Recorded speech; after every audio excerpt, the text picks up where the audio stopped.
New York is one of America's great cities, an entertainment and media mecca that provides athletes with the biggest stage that there is. The Giants are very comfortable on the big stage with 3 world championships in 6 years. It's bright lights, big city as the Giants take on the Yankees one more time from Yankee Stadium, and it's next.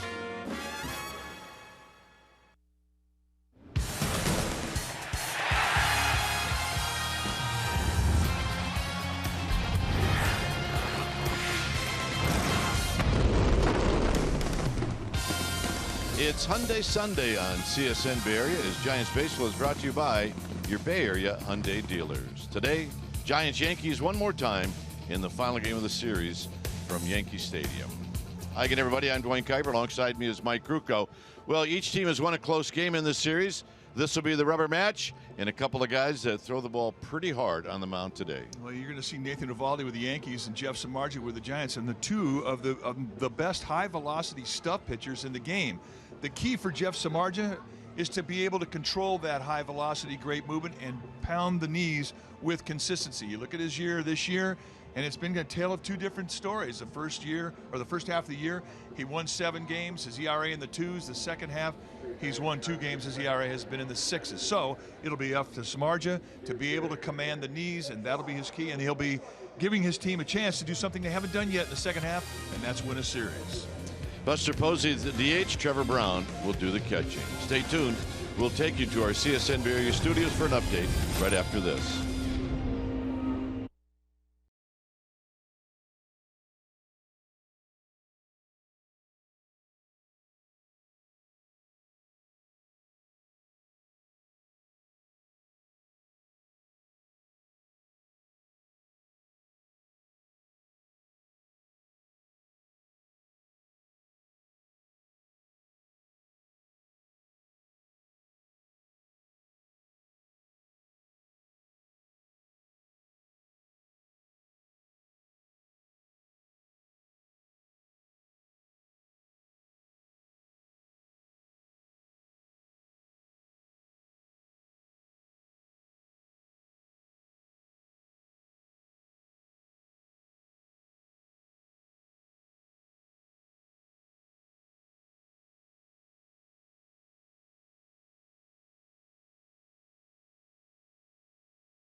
is brought to you by Jack in the Box.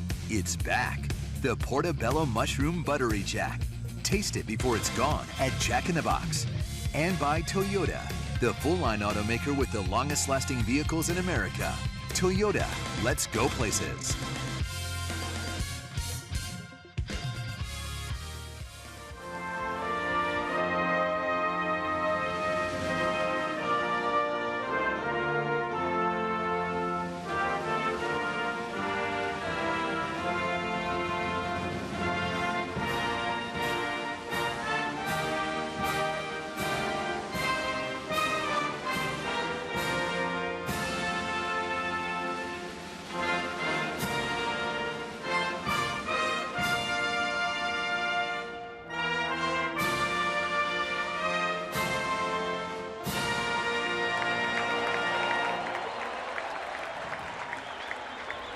Welcome back to Yankee Stadium. The national anthem, very nicely done.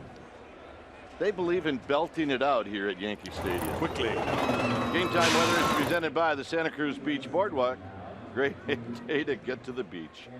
The admission-free boardwalk is now open daily. 90 degrees here at the yard. Very light winds. Humidity at 35%. It is partly cloudy. There's a nice little haze above the ballpark that the hitters will like. Here's the lineup for the Giants. It'll be Span, Pagan, and Belt. Buster Posey, the DH. He will be in the cleanup spot. Then Crawford, Gillespie, and Mac Williamson. Look at this road trip for Mac Williamson. Pena will hit 8th, and Trevor Brown, who's had a good road trip, he is going to hit 9th. Well, that's Danny Willett, who won the Masters this year, a golfer, about ready to throw out the first pitch. He is not the starting pitcher for the Yankees today. Pretty good pitch to a changeup. Yeah, he's got a little talent. I expect that from a golfer. So while Danny Willett exits the field saying hello to Brian McCann, we can tell you about Nathan Eovaldi. He is the starting pitcher today for these New York Yankees. And take a look at what he has done in his year. He actually got banned to the bullpen for a while, but now he's back in the rotation. He's 8-6 with a 4.93 ERA. Does not lack for stuff. 82 strikeouts in 104 innings with 34 walks. And you're going to see a fastball from mid to high 90s, occasionally even into the hundreds. That's right, another guy in this Yankee staff that can hit 100 with the fastball. He'll cut a lot of fastball. He's got a curveball slider and a split. So 4 looks that he will give you. He does have some history against the Giants. In 5 career starts, he is 1-4 with an ERA of 13.30. He has allowed 33 runs to the Giants in 22 innings. Ouch. Take a look at how he uses his pitches. The fastball half the time, and then the splitter, the slider, the curveball, those are his specialty pitches. The splitter is probably one that he'll ride, and at times he'll go just fastball splitter. He's 6'2", 225 pounder. He's 26 years of age, and he's in his 5th year at the big league level. And let's take a look at the defense playing behind Nathan Eovaldi today. Starting in the outfield for the Yankees from left to right. It will be Gardner, Ellsbury, and Hicks, the best arm in right field, and it's a real good one. Gregorius and Headley on the left side of the infield. Castro and Teixeira on the right side. Brian McCann, he'll be in the squad, putting down the signs. So on Friday night, the Yankees won by a score of 3-2. Yesterday in 12 innings, the Giants won by a score of 2-1. So here's the first pitch of the ball game, and it's a called ball. So we get started at 1:11. Little pop-up out of play. It's Cuccione, Rackley, Marquez, and the crew chief Larry Vanover, who's umpiring at third. And Chris Cuccione, he is a guy that likes that low strike, and he's got width on both sides of the plate. It's a good pitcher's umpire. Foul, 98.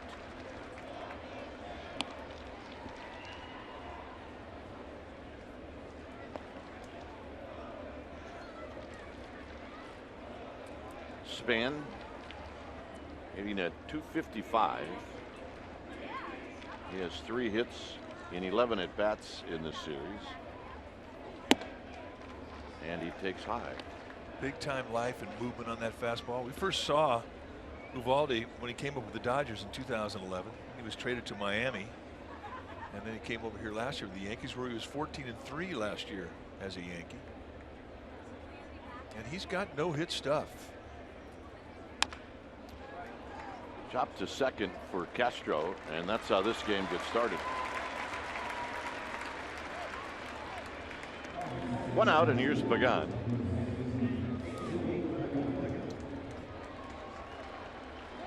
Pagan hitting .286. 5 home runs, 32 driven in. Let's see what Angel Pagan has done on this road trip. This is game 8 on this road trip. Pagan, he's had a good road trip, hitting .296. He's 8 for 27.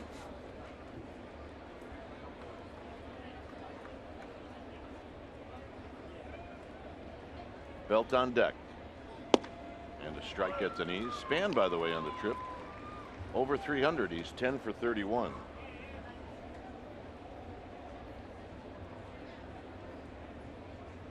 Belt has asked us not to. Here's a ground ball again to Castro. 2 outs. Belt asked us not to mention his stats on this trip. Well, he had to fight through the flu. It has lingered. It just has been a tough time for him to get his swing going. But he's starting to come out of it. Starting to see better hacks, better at bats. We've seen Brandon Belt be a little streaky. His average at .281. Overshift is on, and a foul back, and it's 0-1. 99-mile-an-hour fastball from Uvalde, but with movement. You look at his step back. I mean, it's almost like if he could pitch off of a cafeteria tray. I mean, he just doesn't have a lot of movement with his feet. Very compact.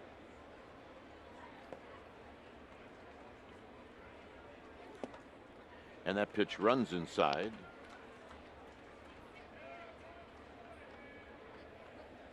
Belt against Evaldi is 2 for 10.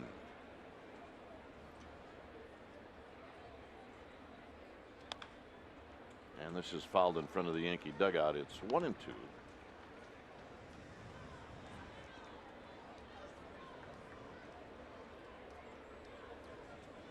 Giants come in 58-39. They're 4 games up on the Dodgers.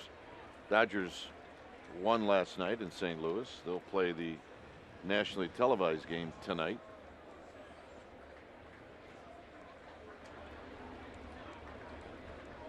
And the 1-2 delivery to Belt, and Belt takes inside. 2-2.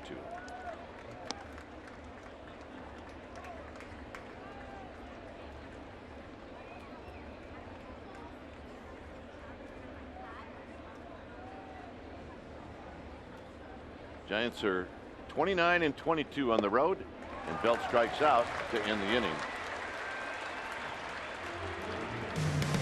Samardzija coming out. Yankees are coming up.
Samardzija will be facing,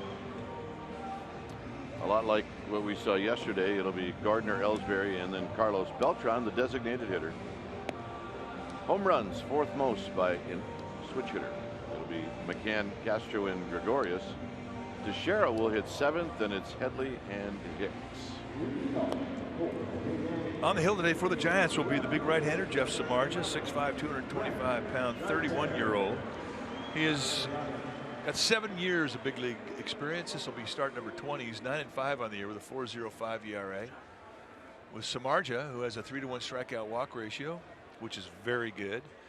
He's a guy who'll give you two types of fastball, a two-seamer and a cutter. Both will go low to mid, sometimes even high 90s. He's got a slider and he's got a changeup. Just when you thought it was safe to go in the water, the Shark takes the hill. The Shark. Gardner hitting .260.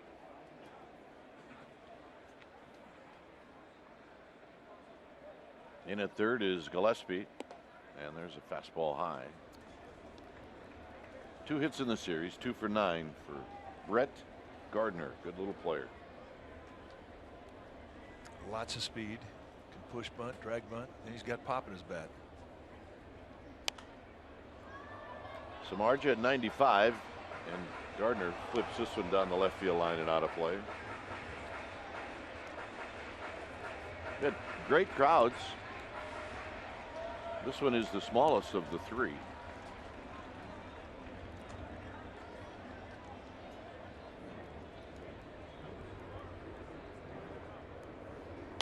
Out of play again. It's 1-2. 96-mile-an-hour two-seam fastball. Large contingency of Giants fans here down the left field line. There's actually 2 large groups of them. One is in the upper deck, one is in the second deck. This is the one that's in the upper deck out beyond the foul pole. I don't know how you can tell if they're Giants fans or not. Well, they've got that smile that you get when you walk out of Affinities. That attitude.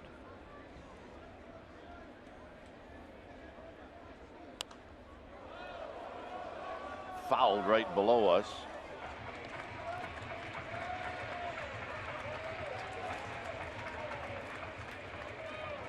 A couple of Giants fans came up with that one. There's the group from Affinities. Affinities loads up the buses, and boy do they have fun.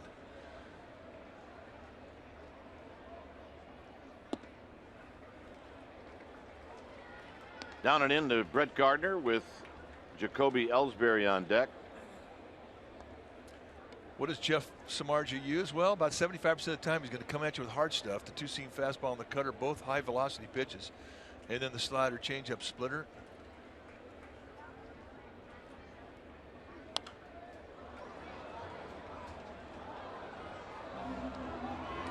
Doesn't really throw the splitter anymore. He started off the season with it, and he's kind of given that up to go back to the circle change.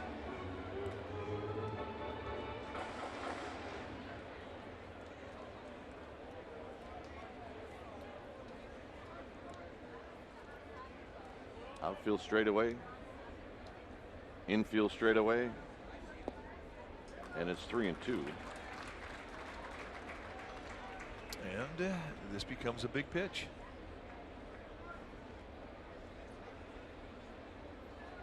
Gardner has done his job. He has gotten some pitches out of Samardzija.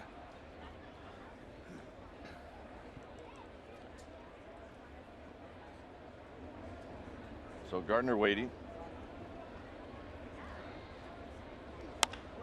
Down the left field line, a souvenir. He broke his bat, sounded like it. Maybe not. Didn't sound healthy. Meanwhile, this guy, he's the king of the section. He didn't have a whole lot of people to sort of fight through it to get that foul ball. No.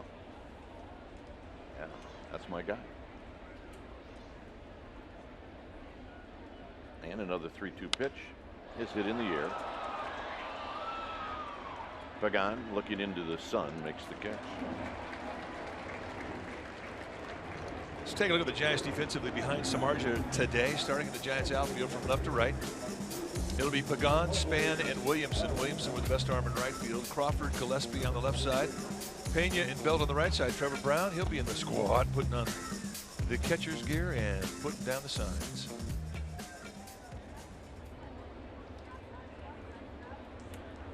Jacoby Ellsbury hitting .271.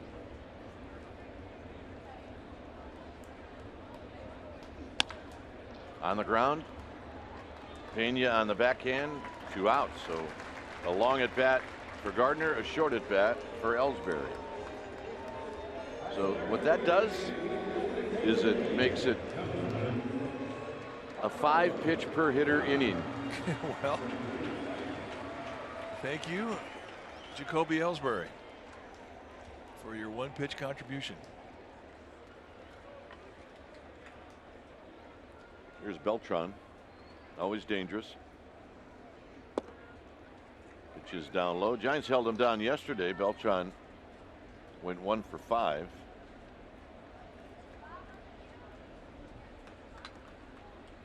Had a couple of hits against Bumgarner on Friday night. And this is skied to right. Remember, it's a short porch. Williamson back and gone. And it's 1-0.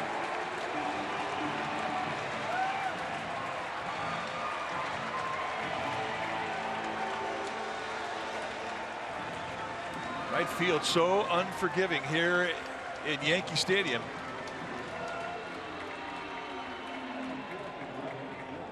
Pitch was not up. It was down around the knees, out over the plate. And Beltran goes down and backspins it right out of here.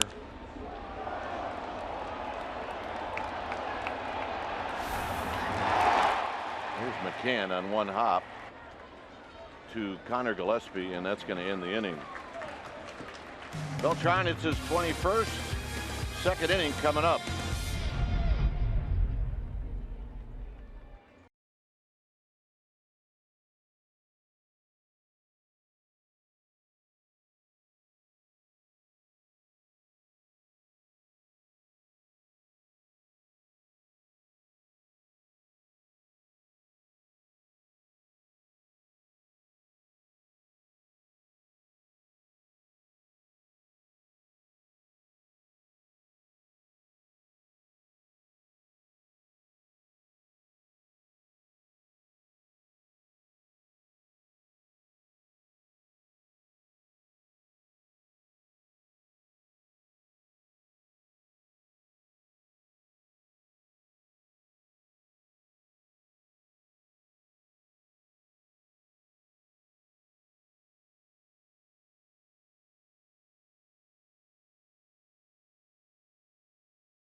Pack with a AAA insurance quote. Go to AAA.com/roadtrip or a AAA branch for details. Restrictions apply. Yankees with a 1-0 lead on the Beltran home run, and here's Buster Posey. Buster at 284. And he takes low. 5 for 26 with a home run on this trip for Buster Posey. The home run he hit looked like it was going to win a game for the Giants. There's a strike. According to our notes, it does not look like Buster Posey has had any at-bats ever against Eovaldi. You know what? I'm going to double check that. That doesn't sound right.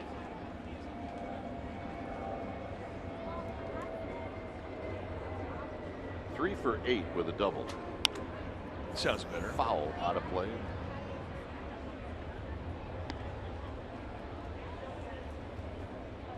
So far, it's been pretty much 2 pitches for Uvalde. A lot of fastballs and a few splits. And he will ride that fastball.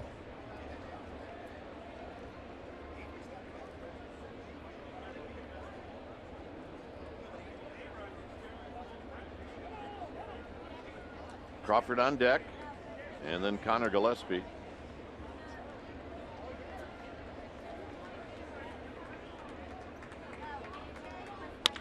Up the middle. Gregorius will throw out Buster Posey.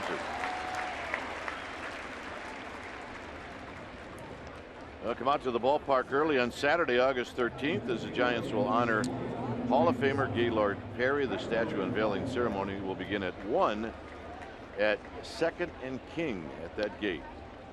The first 20,000 fans going to the ball game will receive a replica Gaylord Perry statue courtesy of Coca-Cola.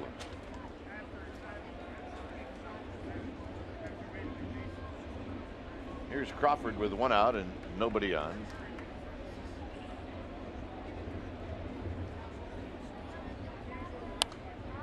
Crawford swings at the first pitch and fouls it out of play. Crawford had a big home run off of Eovaldi in Miami a couple of years back. Crawford going with the Johnny Cueto white shoes today.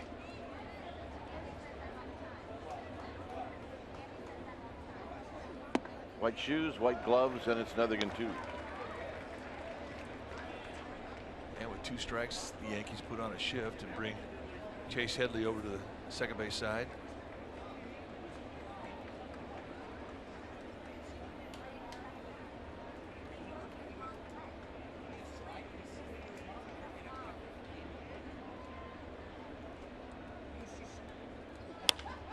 Crawford, little pop-up, shallow left field.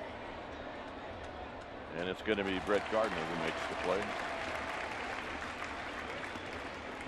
Well, Nathan Uvalde is locked into a nice little rhythm here to start this ball game off. Right now, when you have a guy throwing that easy and throwing the type of stuff that he's featuring, you need to break up the rhythm. And the way you do it, you get him in the stretch.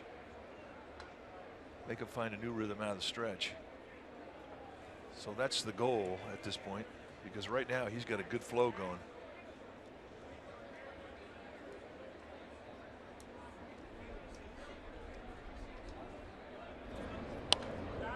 Gillespie doesn't waste any time as he fouls one out of play.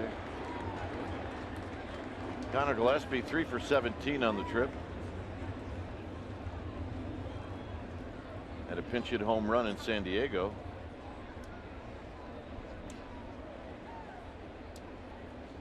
In this series, he's 1 for 6.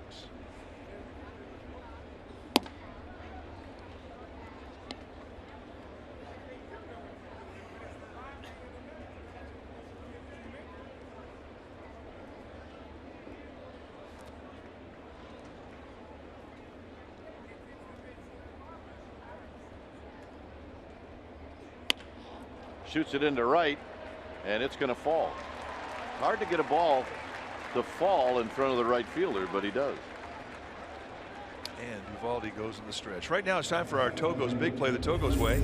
And yesterday, Mac Williamson, the top of the 5th inning, Giants down 1-0. He hits a solo shot off Ivan Nova.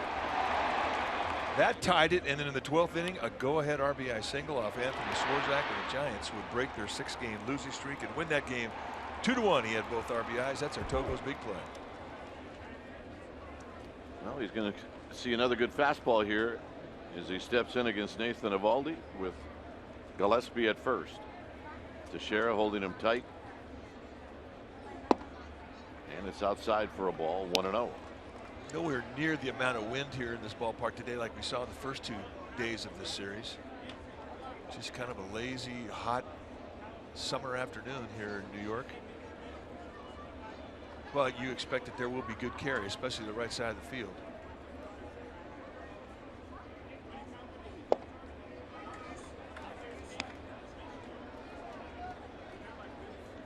Take a look at Mac Williams in the last 7 games. The home runs down and in.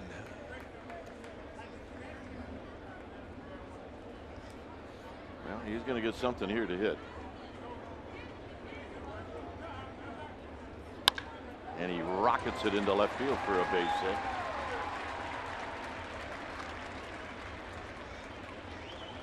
Wouldn't it be something? Wouldn't it be something? Well, he took 2 really good cutters just off the plate away. I mean, he showed good patience, a good eye to get to the 2-0 count. And when Uvalde did have to come into him, this is the result. They set an outside target. Pitch goes middle in, and he just jumps on it. From Uvalde's perspective, he's got to be thankful that ball didn't go out of the ballpark.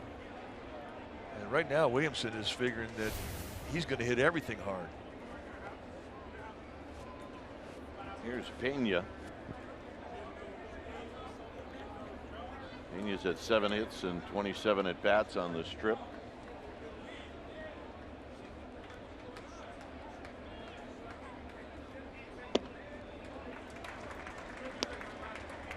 .98 and a swing and a miss. It's no balls and 1 strike. I think Pena's going to have to choke up that bat a little bit or get it started a little bit earlier because he was a bit toward take the batting donut off.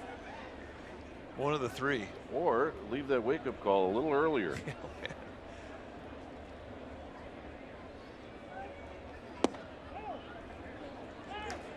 No swing, a ball and a strike.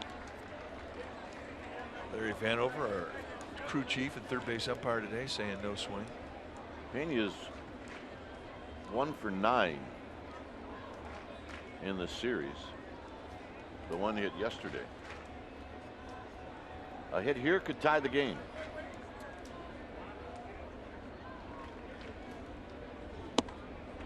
One and 2. Then you turn around and asked plate umpire Chris Cujon, is that ball a strike? That ball was fast. If I'm an umpire, I'm saying, yeah, no matter. If a guy can throw 2 hoppers, is that a strike? Absolutely.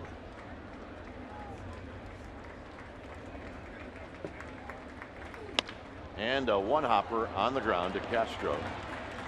And that'll end the inning. So Pena hits it well. Giants come up empty. Bottom of the 2nd coming up.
SFN Bay Area is brought to you by your Bay Area Hyundai dealers.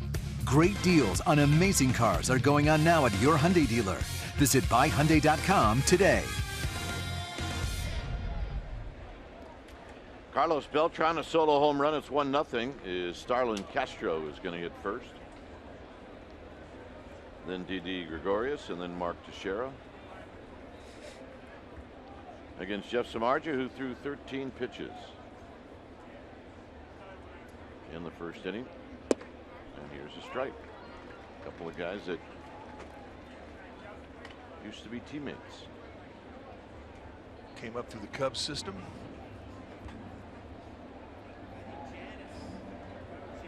Well, does that mean Castro has cut him some slack? No, he's 2 for 3 lifetime against Samardzija.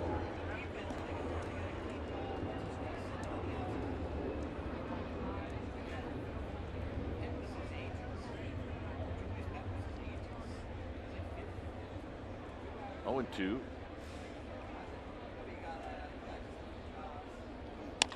Tapped to Crawford.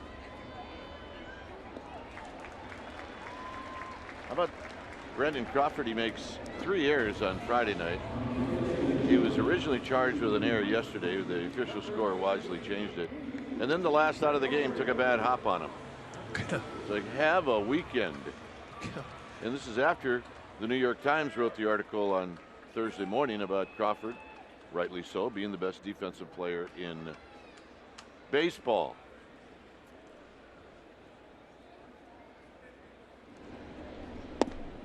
Well, none of the errors he made on Friday were fielding errors. They were throwing errors.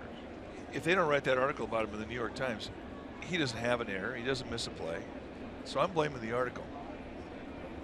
Article jinx. It's the New York Times jinx. It happens every time. Yeah, every time. Down the left field line and out of play. Every time they say something nice about a guy, the guy goes in the tank. It's over. You know, I mean, athletes are superstitious all over the world. They are, but I don't think anybody can possibly be more superstitious than a ball player because they have a game every day. And they take that superstition right into the next day. It becomes part of the routine. And if an article like that is written and a guy goes in the tank, everybody in the clubhouse is going to have an attitude against that newspaper, figuring that they were the cause for that player to go in the tank. It just is. It doesn't make sense, but that's how it works. I'm with you.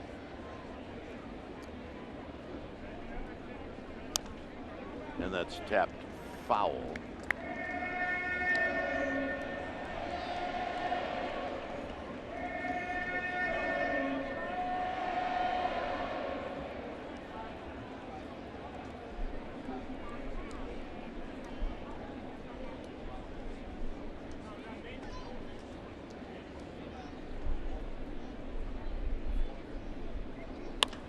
Down the left field line and out of play.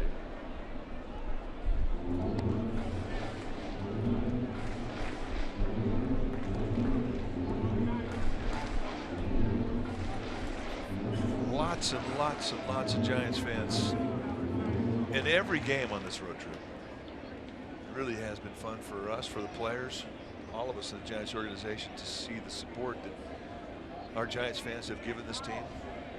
They travel well. Tap foul. This was going to be a throwback jersey day for the Giants, but Samardzija tore them all up. Yeah. If you haven't heard the story, and Chris Sale. Well, teammates of Samardzija. So. Last year with the White Sox, both Samardzija and Sale teammates. Chris Sale did not like the throwback unis yesterday, so he cut them up. Hit into left center field. And Pagan's going to track it down. And today, the White Sox have suspended their ace Chris Sale for 5 days. Well, the game also last night was suspended. A couple of rain delays.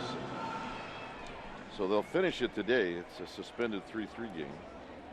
Those are the kind of headlines. And if you're Robin Ventura, the manager of the White Sox, or any manager, I mean, you dread. I mean, that just comes from some other direction. Teixeira takes high.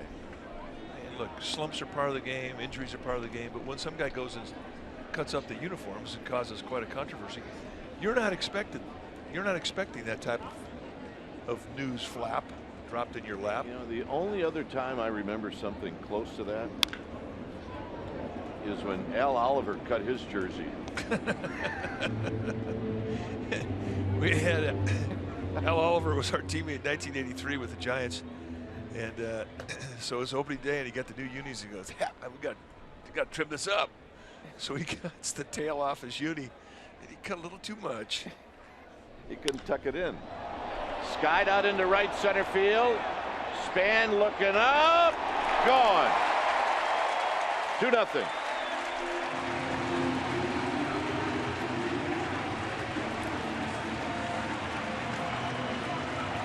So in this live ballpark, the home run ball has come back to bite the Giants. The Yankees hadn't hit any until today. But if you're Jeff Samardzija, you're going, that's fine. They're solo home runs. We're good. Now, challenge fastball, and Teixeira just gets the bottom half, backspins it, and with his strength and the power on the velocity of the pitch. Well, isn't that what you're supposed to do with that pitch? Yeah, that's T-ball location. So here's Headley. Headley takes a strike. Samardzija has not been in the stretch position. A 2-out solo shot in the first, a 2-out solo shot here. It's been all out of the windup.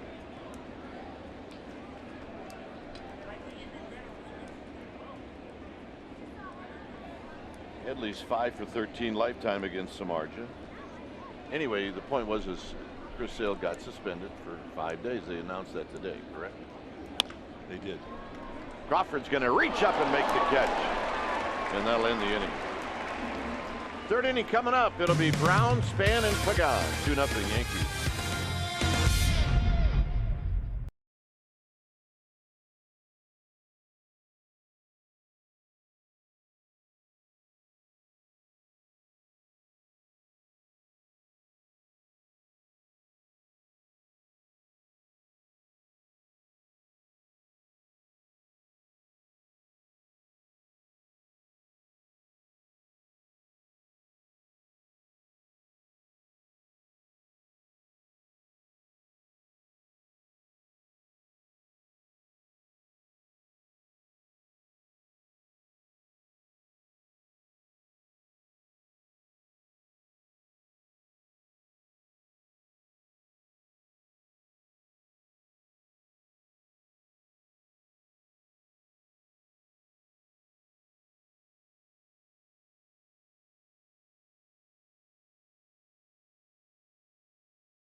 Brought to you by Wendy's. Choose a junior bacon cheeseburger or crispy chicken BLT in Wendy's 4-for-4 meal at participating Wendy's for limited time.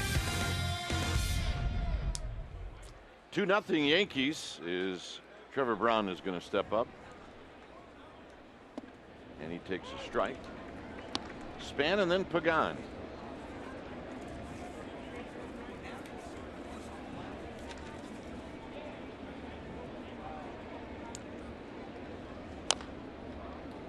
Taps it foul. Trevor Brown has had a good road trip. 5 for 9 with a double, home run, couple of RBIs.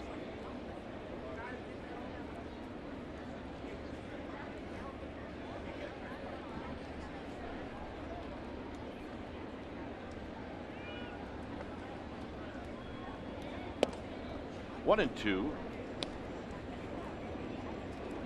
Dave Righetti in conversation.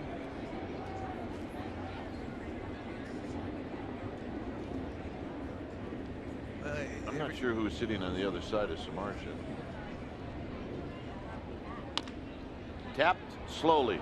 Charging is Castro, and he'll make the play. Nice play.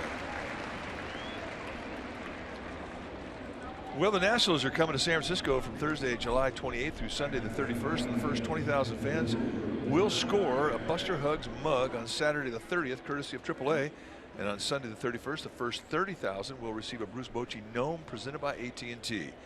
Go to sfgiants.com/tickets and get out to the yard. So here's Span.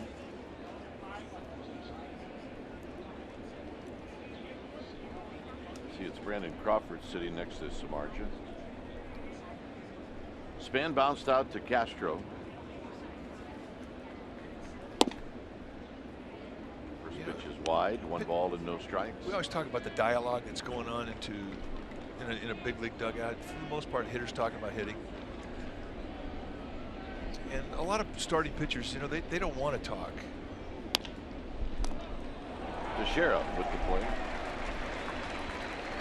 But then there are exceptions to that rule, and I think Samardzija is a guy that is willing to talk and discuss things during the course of a ball game, much more than others. He's very approachable before the game, during the game. And pitching coaches are totally respectful of that. They know some guys want to talk, some guys don't. They'll always be around should the guy decide he wants to have a conversation. Angel Pagan rolled out to Castro.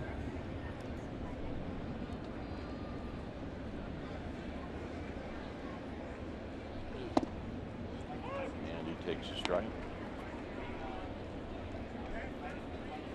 2 hits for the Giants, Gillespie and Williamson. 2 hits for the Yankees have left the park. It's the one you got to lay off of. It's hard to catch up to. It's 0-2. No, you're right. That velocity, that type of movement, good luck.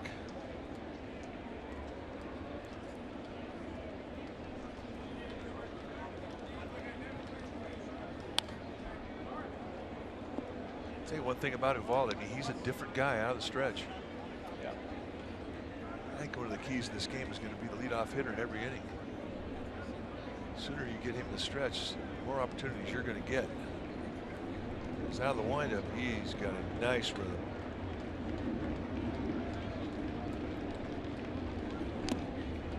Well, in the inning as McCann holds on, and it's the second strikeout for Evaldi. It's 2-0 New York.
SN Bay Area is brought to you by Caltrans Stormwater. Keep our highways clean. Protect our water. ProtectEveryDrop.com. Here at Yankee Stadium, it's the Yankees 2 and the Giants nothing. Aaron Hicks will lead things off, followed by Gardner and then Ellsbury.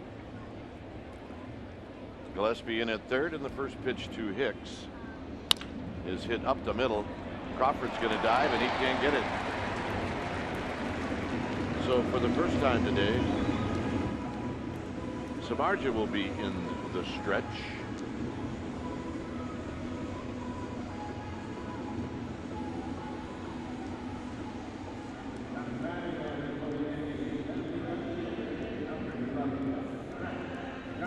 So here's Gardner.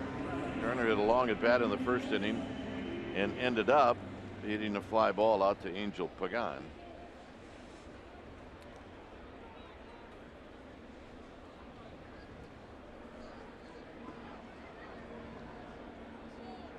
And a quick toss. Hicks is back. Hicks does not have a steal, but he can run.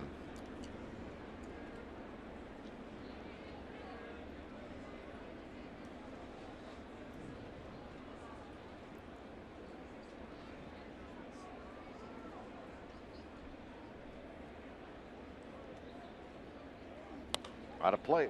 So Gardner has hit a lot of balls fouled in that direction in this series. So I'm assuming he does that a lot. Yeah, he got a .351 on base percentage. He's had 43 walks on the year.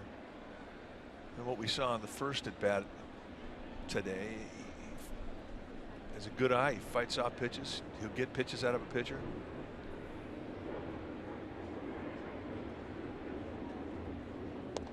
Good pitch, 0-2.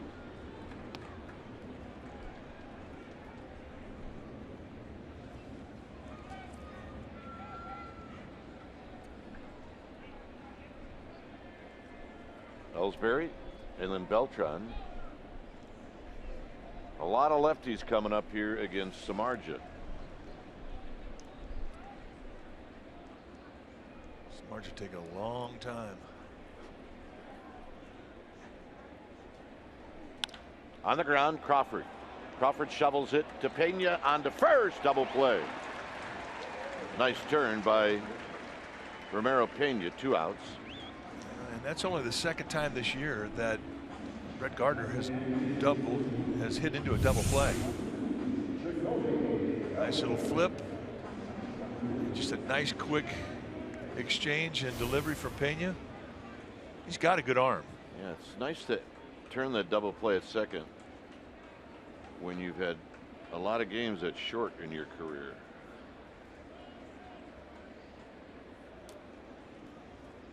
That's why I thought it was always unfair that people try to compare anybody to Robbie Alomar, because he never should have been a second baseman. He should have been a shortstop. Well, he got in the Hall of Fame. He did. Worked out good.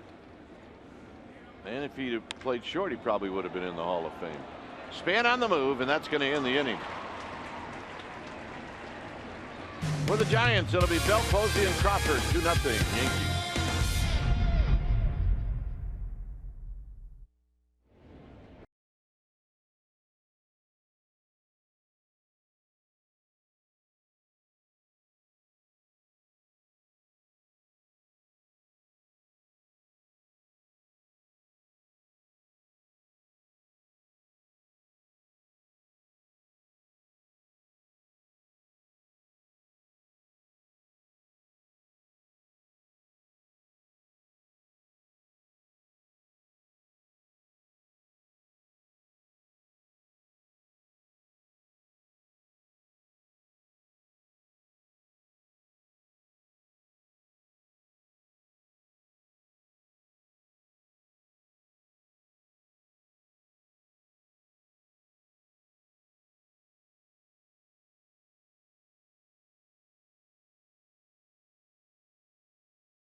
T-Mobile on 4th of July, 1983. The Red Sox and Yankees, and Dave Righetti threw a no-hitter, the first Yankees no-hitter since Don Larsen's perfect game in the 1956 World Series. Dave Righetti walked 4 and he struck out 9. It was a warm day, and Dave Righetti throws a no-hitter. Well, I like the fact that he closed it out with a strikeout, and he did it against a Hall of Famer, Wade Boggs. Good hard slider. See you later. By the way, he walked Jeff Newman in that inning. Oh, is that right? Yeah. If you talk to Jeff Newman, our old friend, he said he pitched around him. To get to Boggs. Yep. Future Hall of Famer. To get to Remy and Boggs.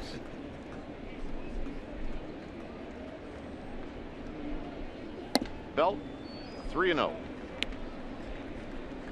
Yeah, they're telling us in the truck that Boggs struck out twice in that game, and he struck out 36 times that year.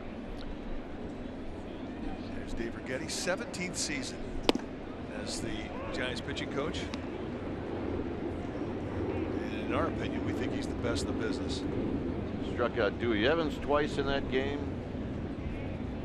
I mean, there's some pretty good players in that Red Sox lineup, including Hall of Famer Jim Rice, Glenn Hoffman, the third base coach for the Padres, correct?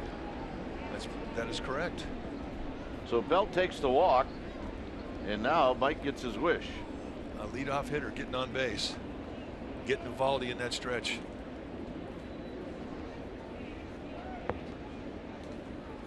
Buster Posey bounced out to short, and he takes high, 1 ball and no strikes.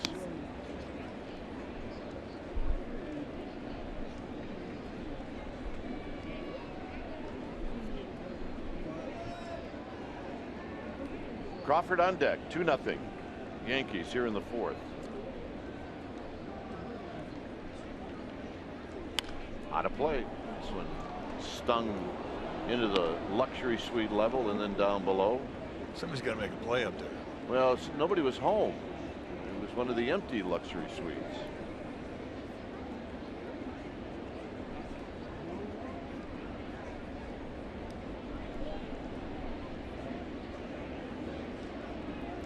Pitch number 47 for Eovaldi.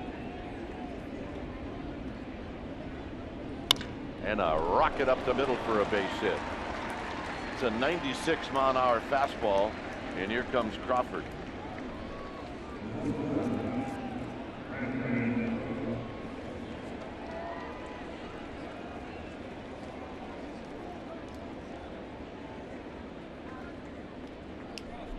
So everybody converging on the mound. Usually when it happens, you see a middle infielder and a catcher both come to the mound. They want to know what the signs are going to be with the runner at second base.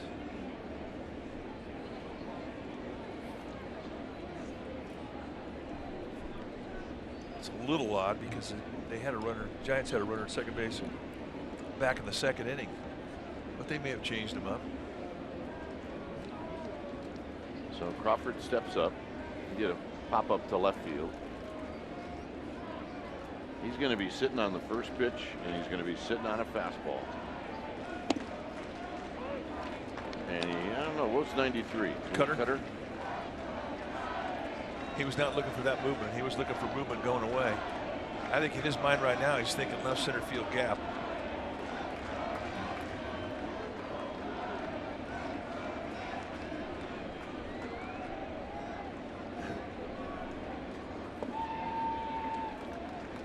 And that pitch is down low. See how the Yankees play the outfield, pretty much straight up. I mean, that's about as straight up as we've seen an outfield against anybody all year. That's how they design it in the baseball rule book. Where to position your outfielders.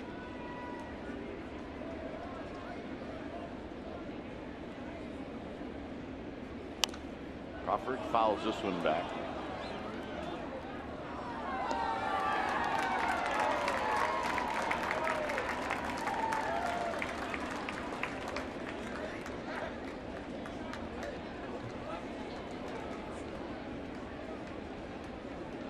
You can see where Ellsbury is. He kind of positions himself over the right shoulder of Eovaldi, and it's really by design. He's trying to affect some of the vision of Brandon Crawford, because Eovaldi's kind of thrown out of Ellsbury in center field.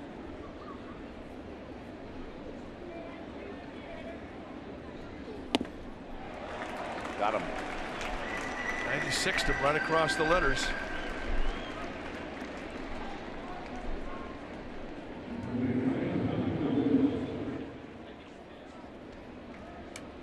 Here's Gillespie, who singled in the second.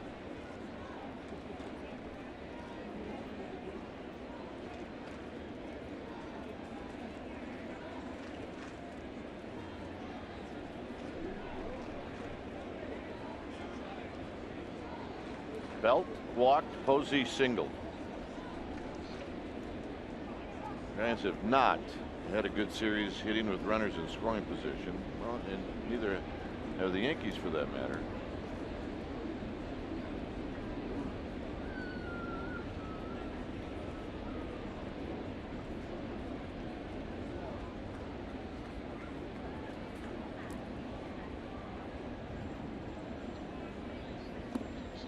One ball and no strikes. Ball hits the dirt coming out of the game.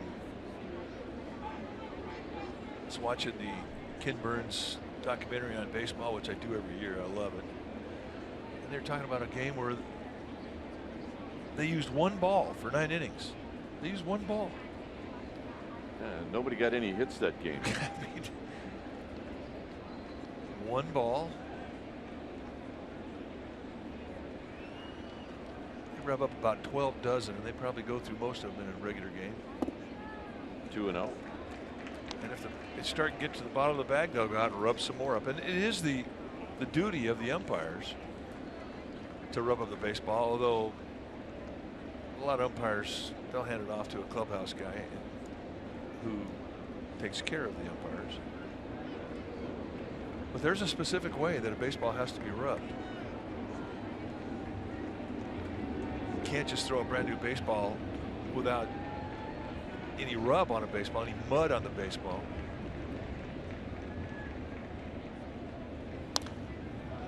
Good swing by Gillespie. It's now 2 balls and 1 strike. And the reason for it is it causes too much friction to the fingers, and it causes blisters, and it also causes unpredictable movement. So what did the baseball pitchers figure out a long time ago?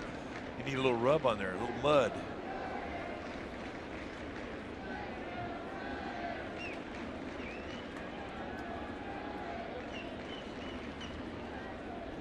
Gillespie trying to get the Giants on the board. It's 2-0 Yankees. Eovaldi taking a long look into McCann. And now the 2-1 pitch. 2-2. Just some electricity to that fastball, and he's riding it. Giants don't have great speed on the pass. Average speed with Belt at second. A little below average speed at first with Posey. Average arm in left with Gardner. Not a very good arm at all with Ellsbury in center. He's a pie thrower. And then in right field, you have a cannon with Aaron Hicks.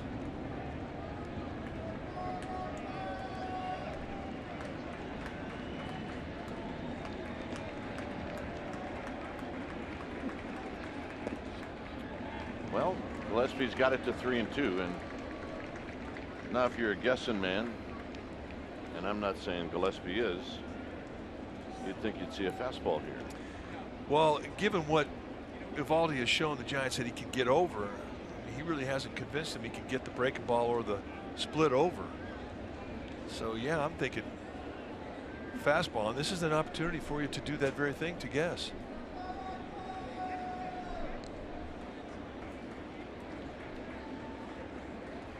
Plus remember, he just got through throwing a strike by him for the second strike. Down the right field line. Foul. Little cutter on the inside corner, and Gillespie doing a nice job of digging that one out. He almost kept it fair. Yeah, Gillespie's hitting about 400 foul in this series.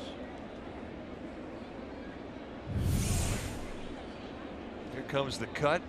A good pitch. Breaks his elbows down. Foul by a bunch, though. and another meeting on the mound. So one thing Bruce Bochy would like to see baseball do is eliminate the meetings on the mound with the infielders and the catchers.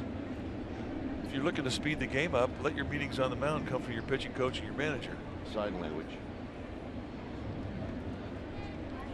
I mean, there's a lot of guys that will send a catcher out to talk to a pitcher.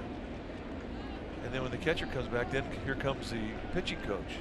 Just adds time on a game. And they're loaded. Nice at bat. That's a mistake. He just walked a run over to third base with less than 2 outs. Not the same pitcher out of the stretch that he is out of the windup. Here comes Larry Rothschild, the pitching coach. This is about the 6th meeting on the mound. First one with Larry Rothschild. They don't time a player coming out to talk to a pitcher, a catcher, or an infielder.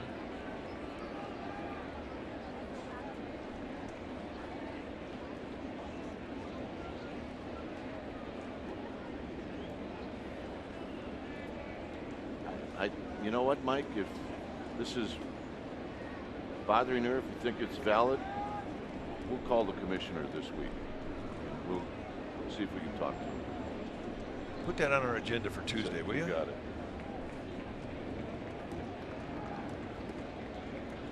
Good burger on Monday and call the commissioner on Tuesday. Yeah, in that order. Outside to Mac Williamson, who slashed a solid single into left field in the second. However, things are different in this inning. The bases are loaded with 1 out. It's Belt, Posey, and Gillespie. High and foul and out of play. It's 1 ball and 1 strike. They keep pitching Gillespie or Mac Williamson out over the plate. With a little cut that has movement just kind of leaking out away from him. And we saw Williamson take a ball from a left-hander, Drew Pomeranz, in Boston out to right center field. So that's how you would beat the cut if they continue to throw it on that outside part of the plate. He's big enough and strong enough to hit it out anywhere in this ballpark. But he is not biting. He's got a pretty good eye. That's 4 really good tight little cutters on the outside corner. Just fell off the plate away that he has not bid on. And it looked to me like Eovaldi was a bit frustrated the way he slapped at the ball when he got it back from McCann.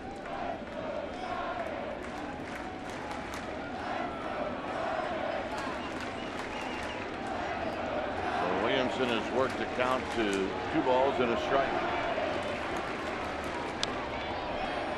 2-2.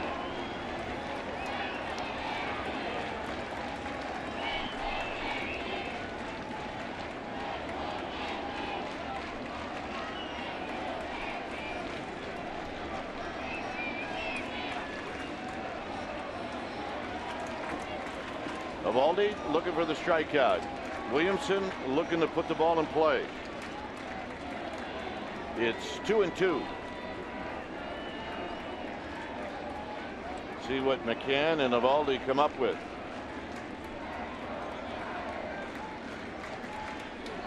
Out of play again. 95-mile-an-hour fastball, just a little cut on it.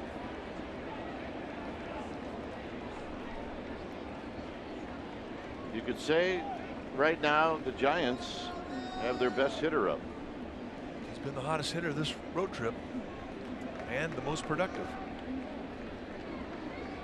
Certainly in this series. It's 2 balls, 2 strikes.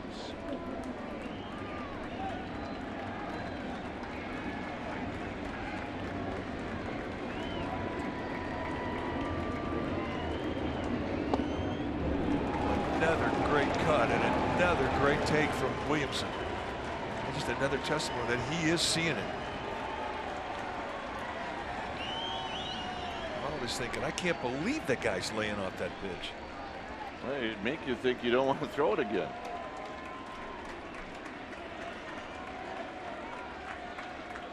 So now it's 3-2.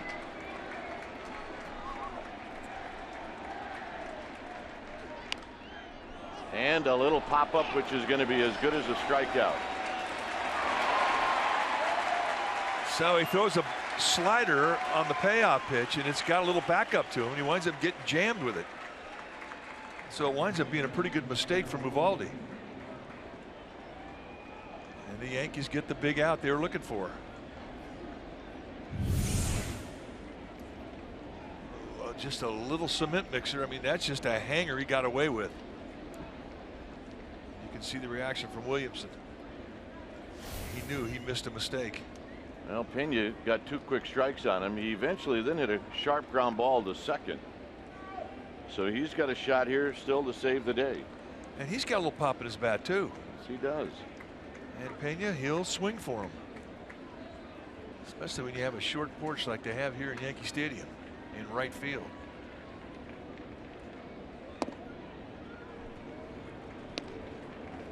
The pitch count is going to start adding up. Now it's 1 ball and no strikes. Now you want to be 60 pitches or less at the end of the 4th, so he's a little bit above where he should be.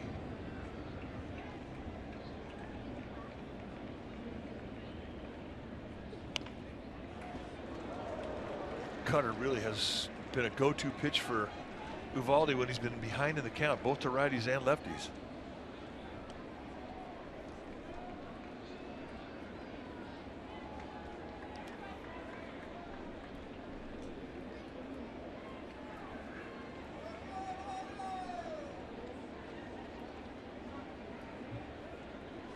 One ball, 1 strike.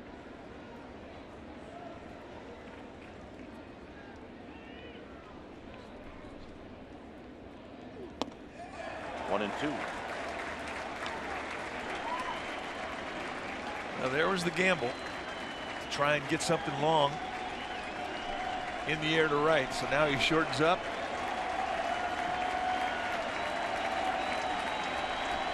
And defends.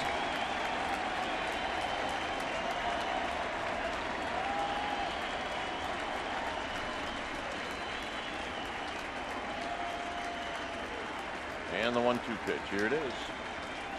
Foul back. Reach back there at 98. That's 2-seam movement running away from Pena.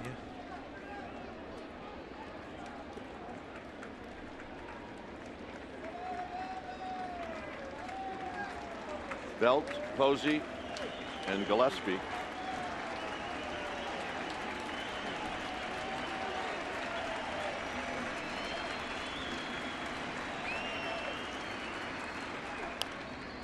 Foul back.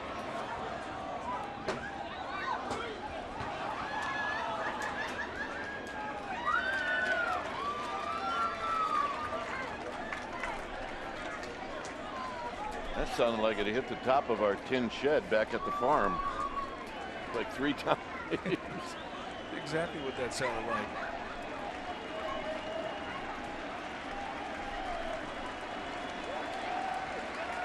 One and 2 to Romero Pena.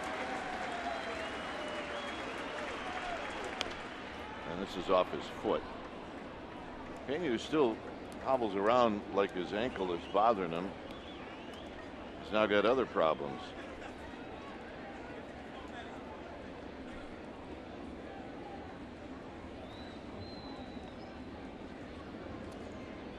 Dave Greshner, Yankees or Giants head trainer, with a watchful eye. I like the optimism of Denard Span. He's on the top step. He's got his helmet on. He's ready to hit. He's in the hole. Maybe he knows something that we don't know. 1 and 2. On the ground again. And this is going to end the inning. Giants leave him loaded. It remains 2-0.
2003, Giants take on the D-backs, and on Barry Bonds' birthday, he throws out Craig Counts at the plate to preserve a 2-2 tie in the ninth, and then he led off the bottom of the ninth with a walk-off home run off of Mike Myers.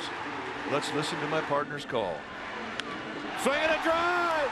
Left center field. This one is over. It was Bonds' only career home run off the sidewinded Mike Myers in 33 plate appearances. Folks, thanks for coming. And happy birthday indeed to Barry Bonds. That's our McDonald's True Stories.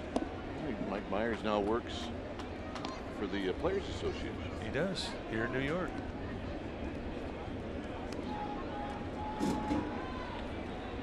So Samardzija is going to look for a quiet fourth inning, but he'll have his hands full. He's got Beltran, McCann, and Castro coming up. That is the goal. Uvalde threw a lot of pitches out there in the top of the fourth. The goal for Samardzija is a quick 1-2-3 inning, get Uvalde right back on the mound. That's the plan. And keep this guy in the park, not that guy, the guy in the batter's box. That guy's not leaving the park.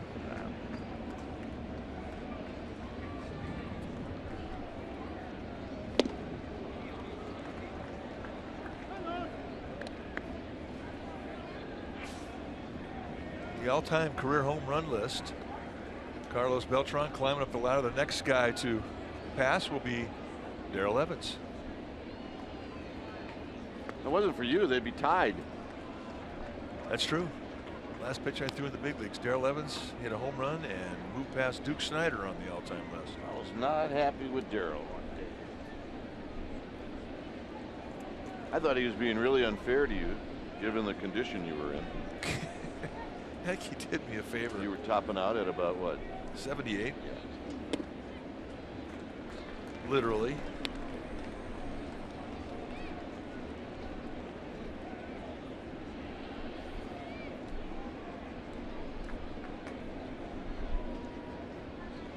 Three and one to Beltran. Hit a home run in the first inning. That's a good slider there. Done a lot of hard work to try and tighten up the slider, make it a quicker slider. You see swing and misses with that pitch, especially in fastball counts. That could be a good weapon. He got him, comes back and gets him. That felt good. On this date, the very famous Pine Tar game. George Brett hits a home run, then Billy Martin says, hey, that bat's got pine tar and it's up around the barrel. It should be illegal. And they waved off the home run, and George Brett went nuts.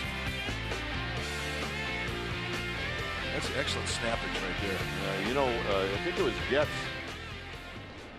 is the first umpire that just kind of knocked Brett off course. Otherwise, we're not talking about just a little contact. No. He'd have tackled Tim McClellan.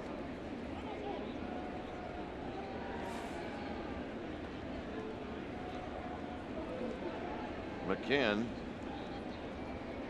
rolled out to Gillespie, who was playing the second base position, if you know what I mean. I know what you mean, Bart. I'm with you. Crawford, the lone defender, on the left side. Pena out in shallow right field. And McCann breaks his bat, and Span's coming in, and he makes the catch. So Samardzija gets in on McCann. And here's Castro.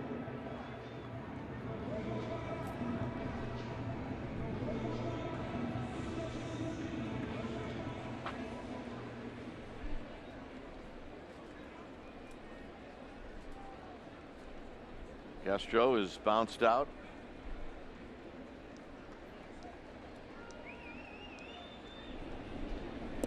And he takes a strike. I don't think Castro is overly enthusiastic about that call. I'm just going to throw that out there.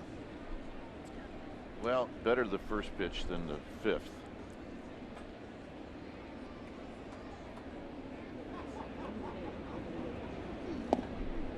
ball and a strike. Samardzija getting the wide strike, trying to go right back out there and get another one. Man, that's smart. You know, if an umpire has just given you a pitch, should not have been a strike. Guy does that, just keep throwing it out there.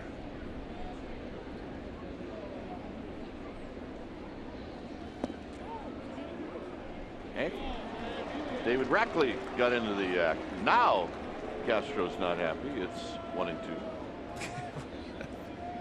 That's how you curb the enthusiasm.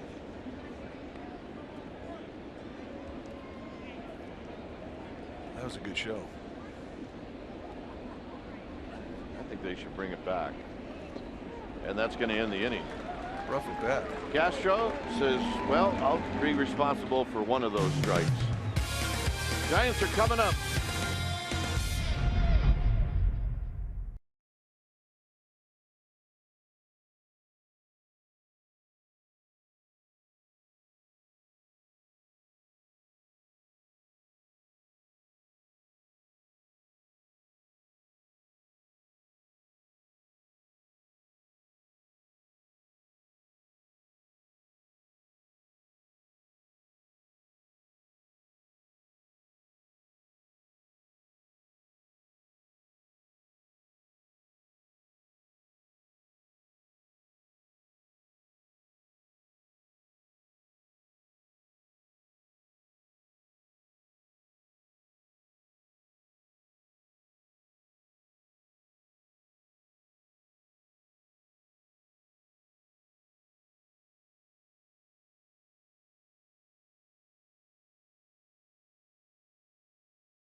Murphy, you will win an Acura MDX if a Giants player hits a grand slam this inning. So go to AcuraNorCalDealers.com for more information on how to enter. So Mike, good luck.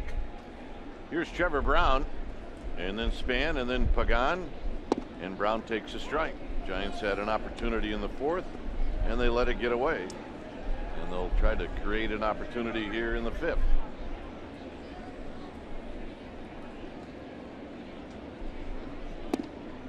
Well, Jeff Samardzija did his part. He had the quick 1-2-3, and he got Uvalde right back on that mound. They're showing their colors. I give that flag a chance for about 2 minutes.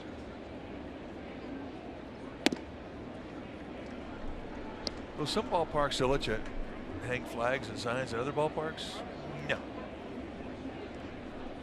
Remember, this park didn't let Brian Sabian into it the other day. Foul back. It's 2-2. And Brian Sabian, by the way, had all the necessary credentials, including one that said executive. 2 balls, 2 strikes.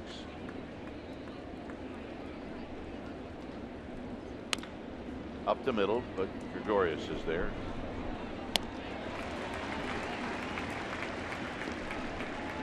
Andrew Baggerly had the best line when the guard asked Brian Sabian who he was, and Baggerly said he should have said, "I'm the guy that drafted Derek Jeter." Meat. Which Brian Sabian was. I added the meat part. Well, we were all thinking it.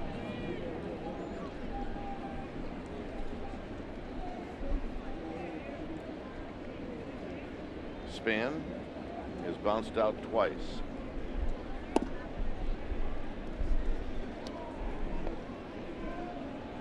Giants trying to put a little ding in the scoreboard here. They haven't dinged it too much in this series. They dinged it just enough yesterday.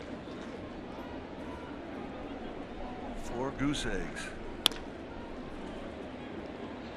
And another 4-3 putout. Well, check out Christmas in July. It's tomorrow.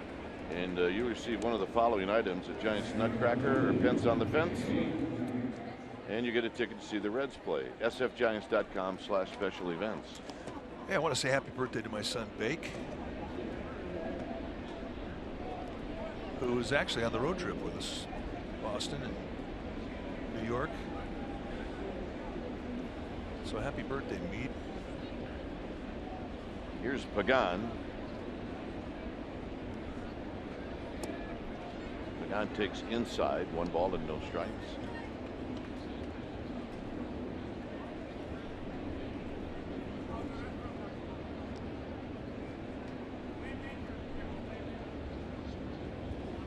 Out of play, 1 ball and 1 strike.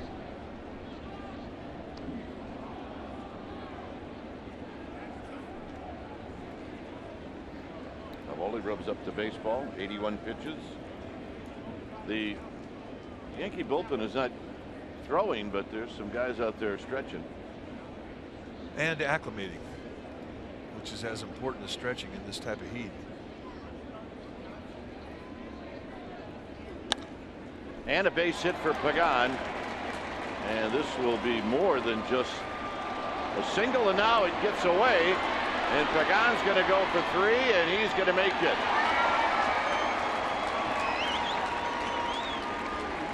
Fred Gardner's looking at the wall like it deceived him.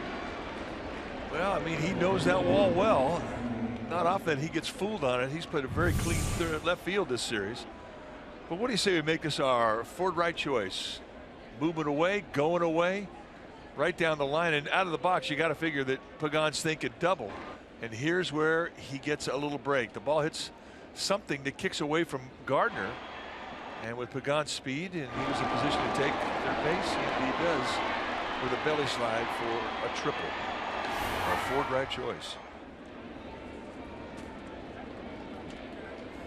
Here's Belt. Belt is struck out, and he's walked. It's Pagan's 3rd triple this year.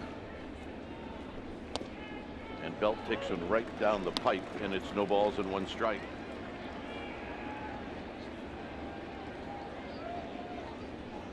It has been a tough trip for Belt.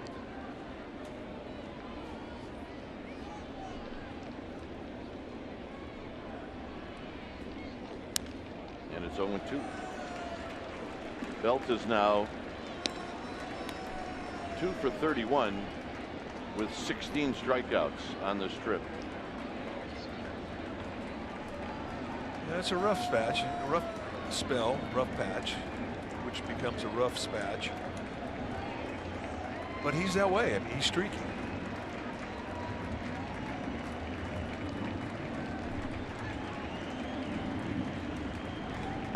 But I think what put him into the funk was when he had to wrestle with the flu to start the second half of the season. He never really had his sea legs. Well, he had it for the All-Star game.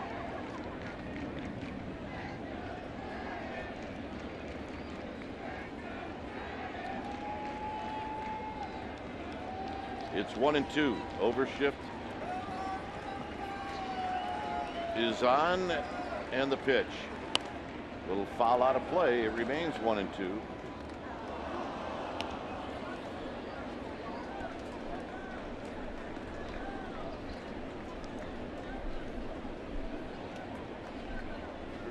Not quite playing to the right of the bag, almost playing behind the bag. The elusive hit with runners in scoring position. Good pitch, good take. Little cutter towards the back foot, dropping out of the strike zone, down and in.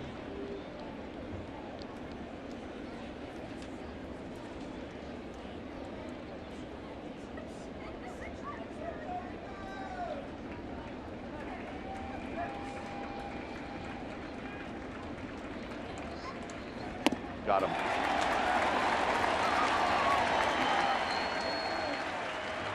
Bottom of the 5th coming up.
Tuesday, the 26th, it's Tokidoki night.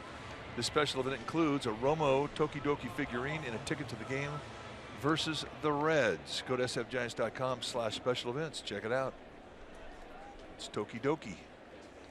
Here's D.D. Gregorius.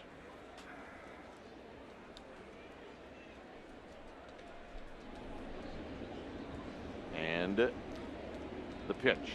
And it's high, 1 ball and no strikes. Gregorius hit a ball that Pagan raced across left field to make the running catch.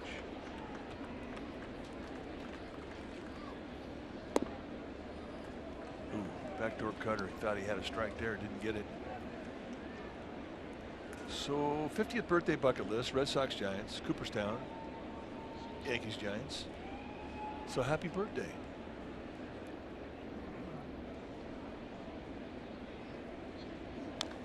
That's fouled off of Gregorius. Big day in Cooperstown today. Yeah, that's right. What is it? Griffey and Piazza go in? That's right. 2 very deserving additions to the Hall of Fame. Ken Griffey Jr., Mike Piazza. One of those 2 played right here in New York.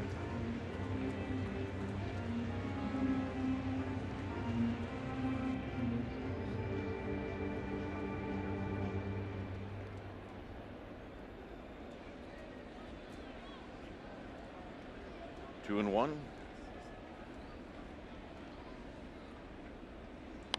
Out of play, 2-2.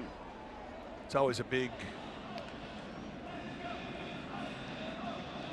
I won't say controversy, but it's an issue as to when you have a player like Piazza who played for the Dodgers, the Mets, which hat is he going to wear when he's enshrined and they put it on the plaque? And for Piazza, it's going to be the Mets, not the Dodgers. And I assume it's going to be the Seattle hat for Ken Griffey Jr. Well, it used to be the player's choice, not anymore.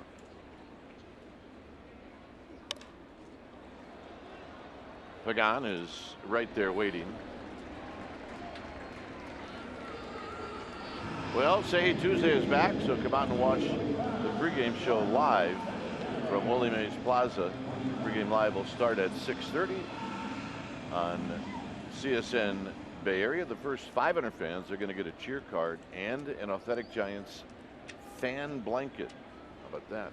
And the giveaways, by the way, start around 5 o'clock. Teixeira off his foot. It's no balls and 1 strike. Well, they kind of took away the players' ability to say what hat they wanted to wear when they were going to the Hall of Fame. When guys started selling the rights to it.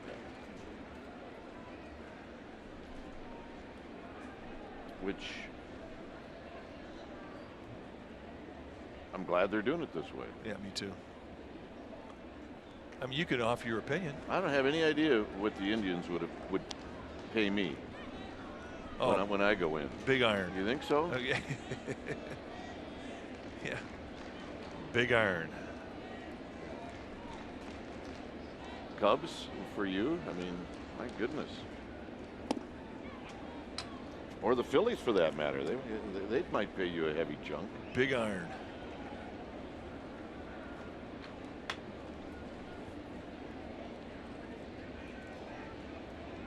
Teixeira hit a home run his 9th. Did that in the 2nd inning.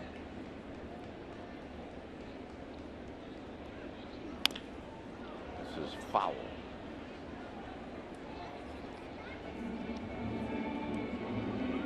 See, switch hitters with career home runs over 400. Teixeira and Beltran both have homered today, and then Mantle on top, and then Murray, and then Jones somewhere down that list. I believe Chili Davis has got to be. Yeah, he's got over 350. Chili Davis does, or it might be right at 350. Belt will underhand it to Samardzija. And that'll bring up Chase Headley.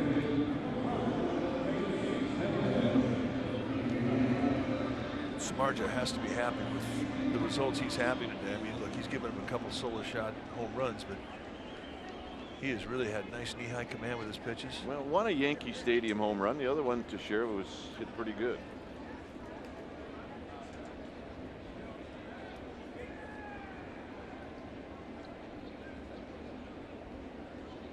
Headley takes a strike.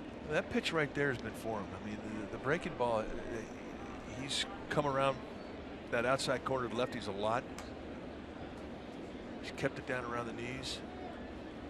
Nobody's swinging at it.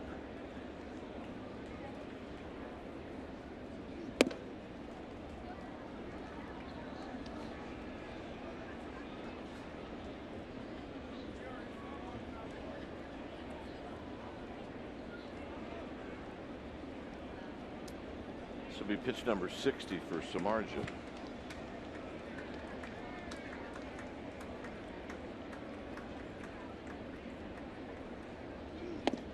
And he runs it inside. 2 balls and 1 strike. They've been trying to stay on that side of the plate to Headley when he's been hitting from the left side all series long.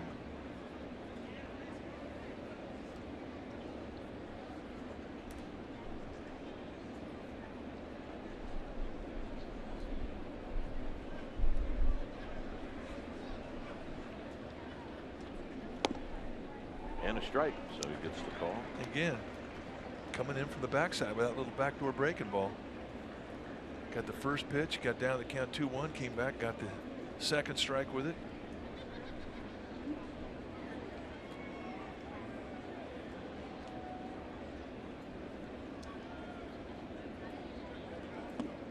He got him, and that'll end the inning for the Giants, who trail by 2. Buster Posey will lead things off.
Sponsored by Max Muscle Sports Nutrition and is live on csnbayarea.com. You can log on each week.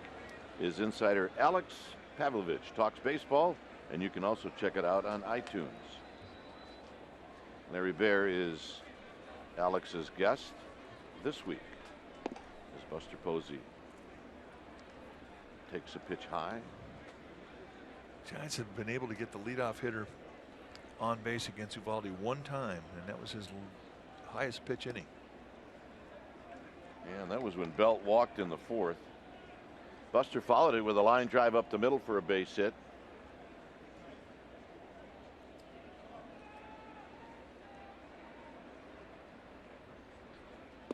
He's the one guy that if guys throw above 95, he's perfectly fine with that.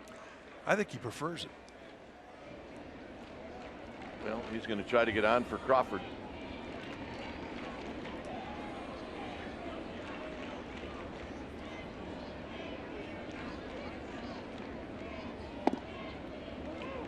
We have seen some healthy fastballs on this road trip. My goodness. And if you ask any Giants hitter, would they rather face a 99 or 100-mile-an-hour fastball or a guy with a good changeup? They'll all tell you, bring on the fastball. On the ground sharply to Gregorius. It started out with Andrew Kashner on this road trip.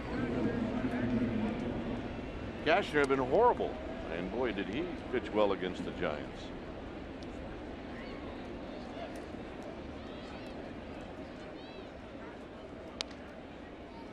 So here's Crawford. Crawford is 0 for 2.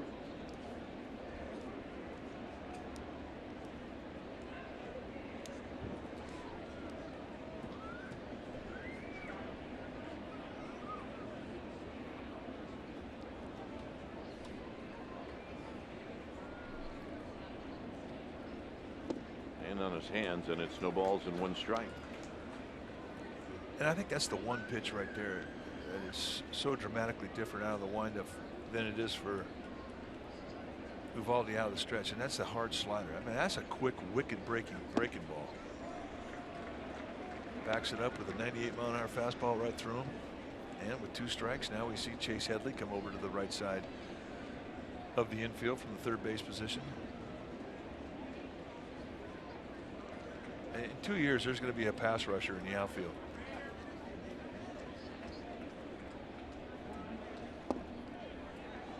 Trying to figure out, you're right, what's next. I think what's next is you pull an outfielder in and you play with 2 outfielders. Yeah. I think you just gave somebody an idea.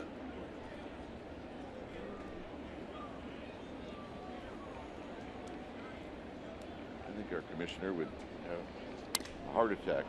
Little flip job into center field, and Crawford's got a hit. Bite. And that'll bring up Gillespie.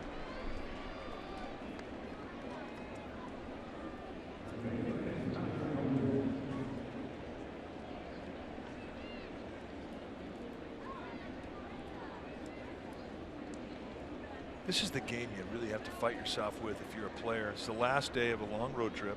It's hot. You're thinking about home. You're thinking about the cool Northern California air.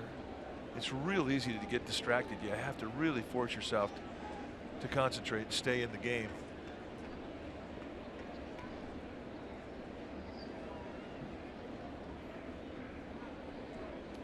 Gillespie has been on base twice.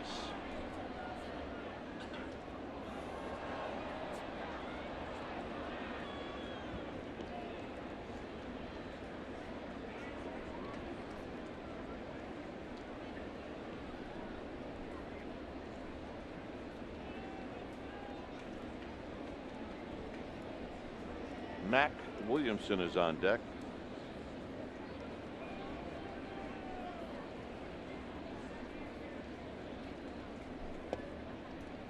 Inside corner, I think Gillespie thought that was not a strike.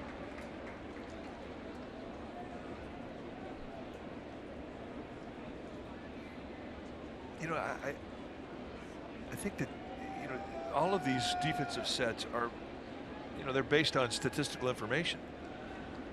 And I think bringing that third baseman out the left field, the left side of the infield onto the right side of the infield with 2 strikes, I think it does say something. Got him. But first, we're going to tell you about our Geico quote. It comes from Bruce Bochy on Mac Williamson's game yesterday. He says, "What I like best about what happened is that Mac made an error and let in a run, but he put that behind him, and that's what you have to be able to do in this game. You have to be resilient." That's our Geico quote of the game.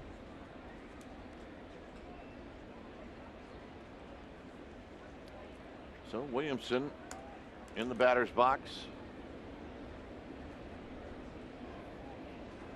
with Crawford at first. And they're going to say Williamson went around, and it's 0-1. But when they bring a player, a third baseman, over to the right field side or to the right side of second base in a 2-strike count, and they'll show you statistical information to back it up. Well, a lot of guys throw breaking balls in 2-strike counts. So you're kind of forcing the pitcher to throw into that defense with your breaking balls. And I do believe that's a predictable pitch. And I think it would allow a hitter perhaps to look for certain things because of the way the defense is set up. I just don't think there's a real need for it. I just don't. But we're seeing more and more of it. More and more of it. Absolutely. 1-1. 1-2.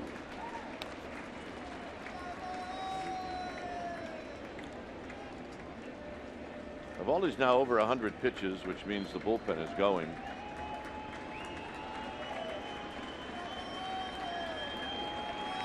I fully expect to see Betanzas, Miller, and Chapman today. Oh, absolutely. 3-headed monster.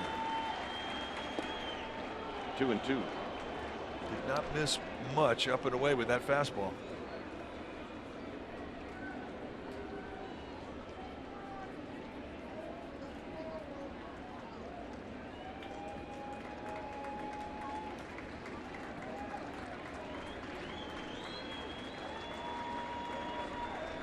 Two balls, 2 strikes. Crawford with his lead. And it's hit right back to Evaldi. And that's going to end the inning. So Samardzija will come out. It remains 2-0.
We have reached the bottom of the 6th inning.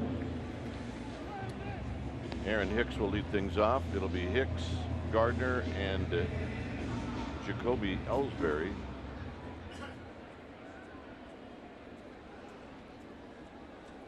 Hicks singled in the 3rd inning. And he takes a breaking ball for a strike. Another first pitch. Breaking ball to take out strike 1.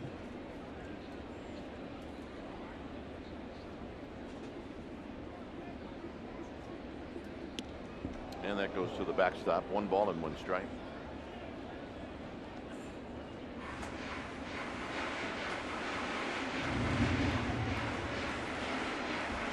Giants have 5 hits. The Yankees only have 3, but 2 of those hits have left the yard. Giants have had another rough day with runners in scoring position. It's kind of been the theme in this on this road trip, with the exception of the 1 game in Boston, where they trailed 8-0 and then came back and almost took the lead in that game. Yeah, they had their bases loaded, nobody out situation down the run, and they couldn't get the run across. It wound up being a frustrating night, but a spirited comeback down 8-0.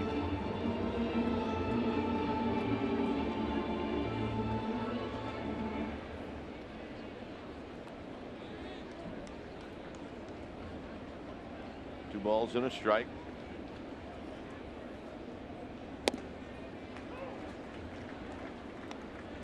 Every time he's needed to make a pitch and get a strike, he's done it with the breaking ball since about the 3rd.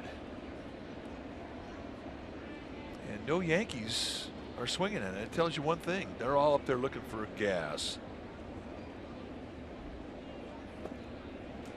Tried to get Hicks to fish.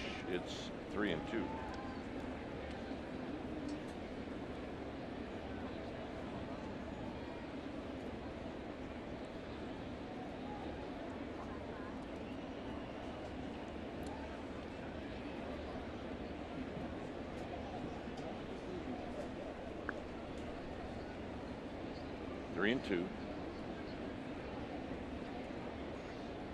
Here's the payoff. Foul. In on his hands. Cutter at 96. That is a quality 3-2 pitch.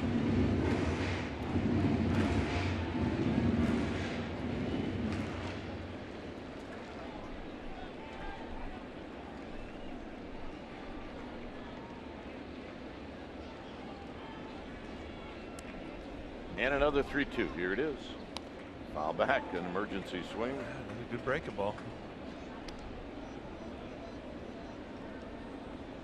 Next pitch will be number 70 for Samardzija.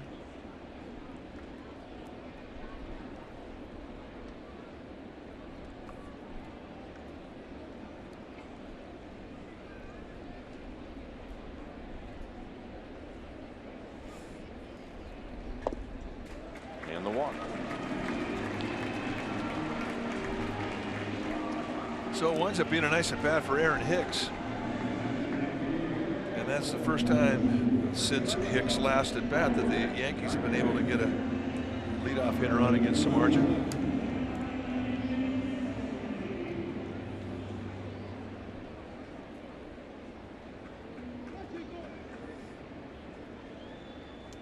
Gardner hit into a double play, which saved the day for Samardzija in the 3rd inning, as he hit a ball sharply to Crawford. Now Hicks goes, and this is lined into center field, and that'll be a base hit. So Joe Girardi putting on a hit and run.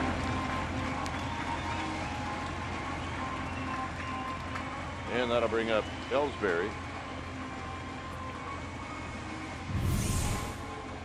So the walk is now standing at 3rd base.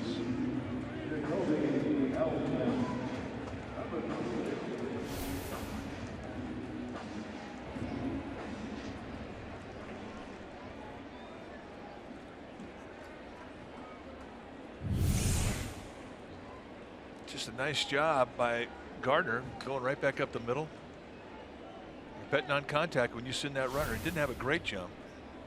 The Yankees have set it up to go big.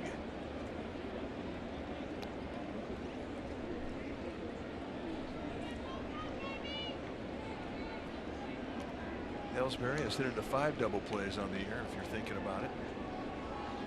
For Samardzija, you pitch for the ground ball early in the at bat, then you pitch for the strikeout if you get an 0-2 or a 1-2 count.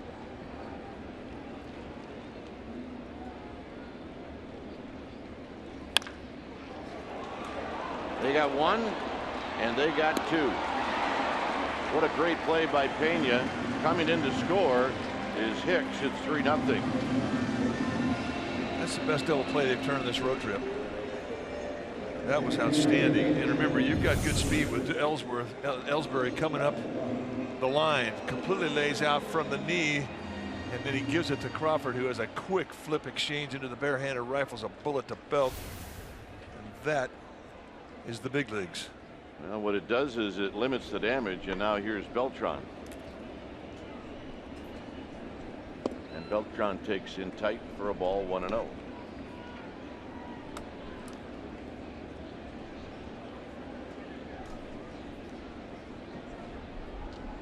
A couple of guys that usually don't hit into double plays. Gardner and Ellsbury have done it today. There's a roller foul.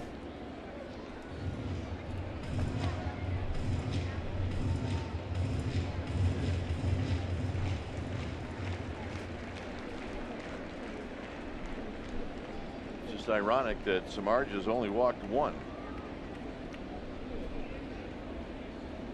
And he scored. 2 balls and a strike. He's pitched good today. He really has.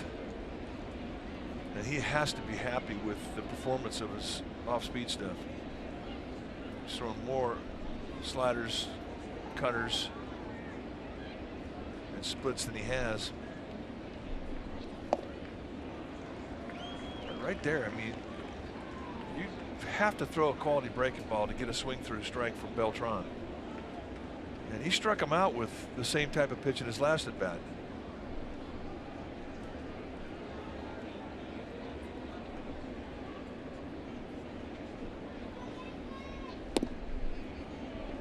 Just missed the back door with a cut.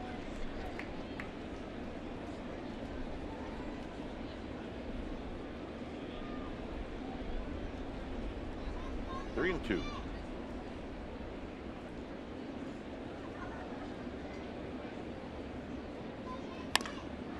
A rocket into right center field. And Beltran is aboard with 2 outs. He can hit. He gets it in situations on a 3-2 pitch. I mean, you know you have to come into that strike zone. He just doesn't ever seem to miss. Great hitter. Fastball at the belt, easy to defend. Squares it up. Well, you're just glad it stayed in the park. Amen. McCann has bounced out and popped out. You keep this guy in the park too. Foul.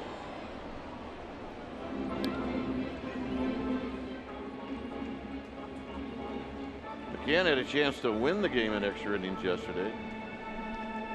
And the bases loaded with 1 out, and he was very upset reading some of his quotes in the paper today.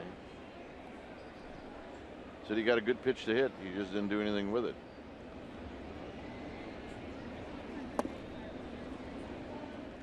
And Casilla really did a nice job. That's the one thing that you just cannot leave at the ballpark as a hitter. You get a good pitch to hit and you miss it, that one will follow you right into your car and all the way home. And it'll lay down in the bed with you.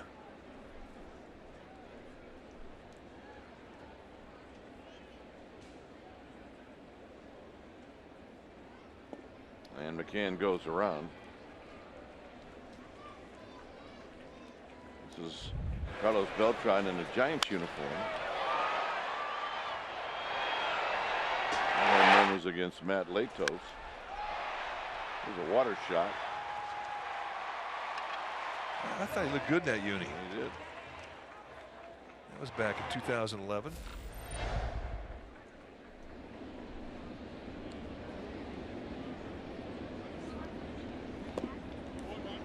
As a Giant, Beltran hit .323.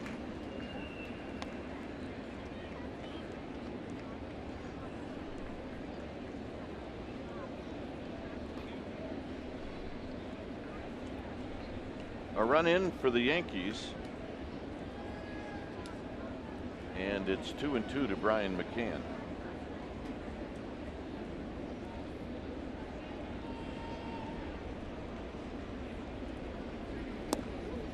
And now another full count.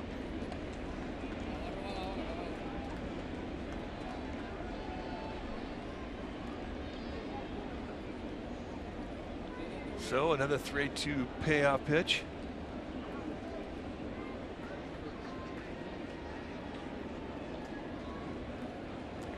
Beltran will go.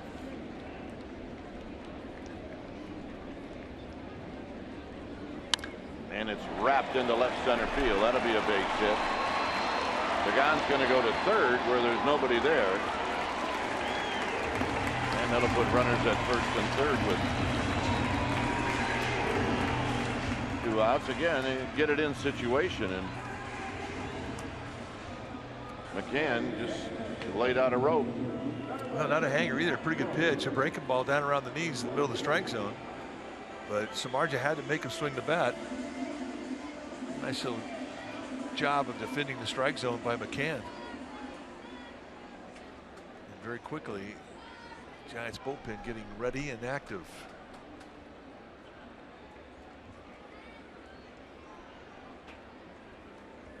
George Cantos, who has not yet pitched in this series, getting up. Here's Castro. And Castro with a base hit. And that makes it 4-0.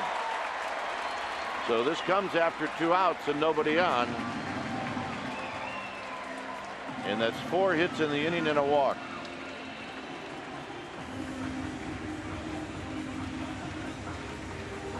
So out comes Dave Righetti. Kill some time. And he's also going to tell Jeff Samardzija, you got one more hitter.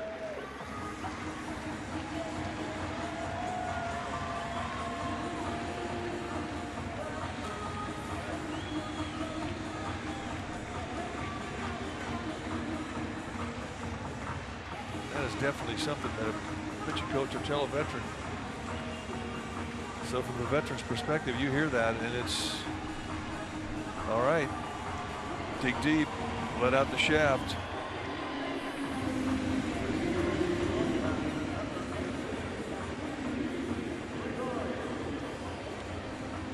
So Gregorius is going to hit.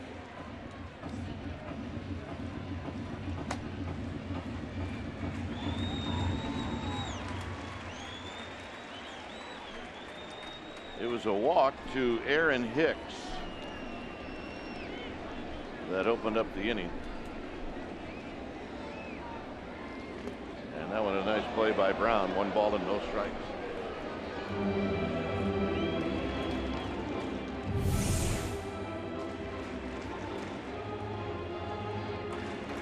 Brown kept it from being second and third with 2 outs.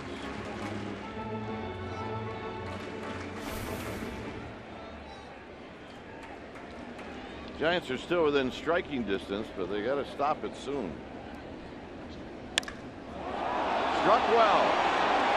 Stand back. Off the bottom of the wall. McCann scores. And it's a ground rule double.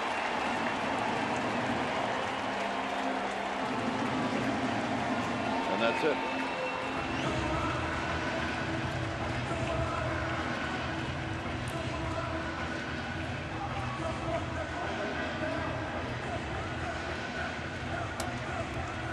Giants catch a break, otherwise Castro would have scored easily. When it's time for a change, think Speedy Oil Change and Auto Service, your oil change tune-up and smog experts.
And Yankee runners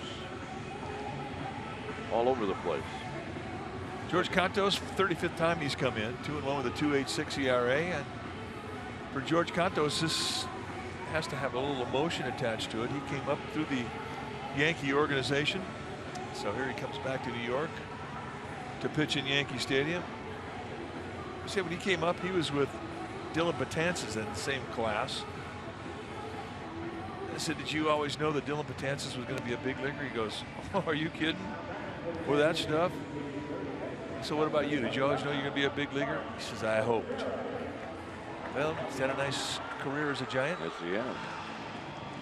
And right now he's going to try and get the Giants back in the dugout. Fastball that's low 90s, slider, curveball, changeup.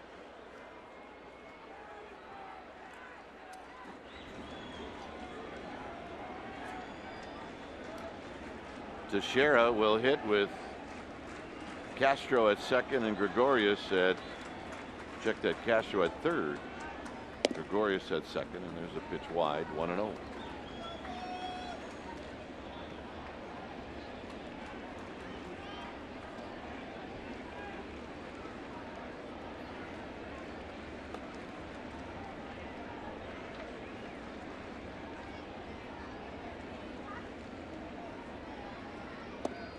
There's the strike.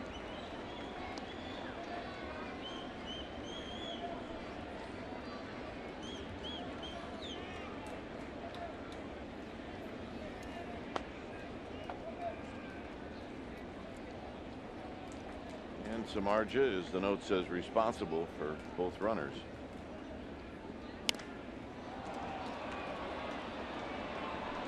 It's going to be Pagan, and that'll end the inning. So now the Giants trail by 5 as we head to the 7th.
Samardzija and Eovaldi is still in the game, and he's throwing the ball extremely well. Giants had one opportunity. They had the bases loaded in the 4th with 1 out and couldn't get anything done. Consequently, the Giants are getting shut out. Giants 2 for 28 in the series with runners in scoring position. Time to get home. Well, got to grind it out. Think about it, is the Giants play 7 games at home, and guess what? They come right back to the East Coast. Yes, and 3 really hot towns. There's a strike to Pena. Philadelphia, Washington, and Miami. Although, next 3 cities. You know, we don't have any inside information, but Hunter Pence played last night. They say he's going to play again today in Sacramento. So it may be that on this homestand, again, we have no inside knowledge, but it may be that they'll see him on this homestand. Well, it's going to be a week of rumors because baseball, when the Giants get home very quickly. Joan just got dinged. I think it may have got him up around the throat or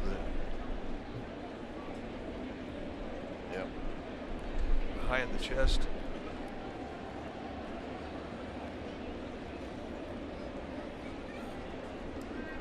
Oh man, that hurt. I mean, that's right by the heart. I think you should have extra padding right around that area in the middle of your chest that kind of makes everything go around. Well, listen to it.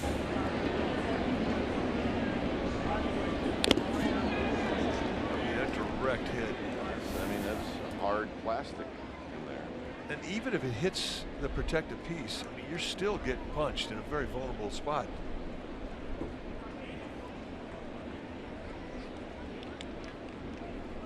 Can't lose your breath. But anyway, so we'll see what happens this week. Yeah, the trade deadline will be a week from tomorrow. Normally it's the 31st of July, but because it falls on a Sunday this year, it gets extended into August 1st. But there's going to be rumors around every team. There'll be zero exceptions. You're either a seller or you're a buyer. You would expect the Giants to be in the buyer side. But as you point out, there's going to be some ball players coming back. So this time a week from today, you might see some new faces. And a base hit for Pena. And see if the Giants got something in them here in the 7th inning. That'll bring up Brown. Yeah, let them know you're out there. But I certainly think that within a week you're going to see some DL guys coming back. A-Ray Adrian's another guy who's very close. He's lighting it up at AAA.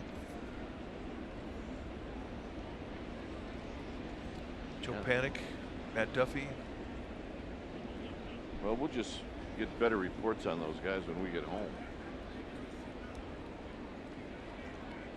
Here's Brown. Brown has bounced out twice.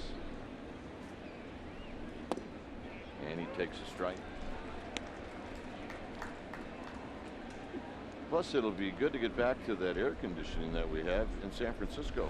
Can't wait to get off the plane. Fog. That's a good feel.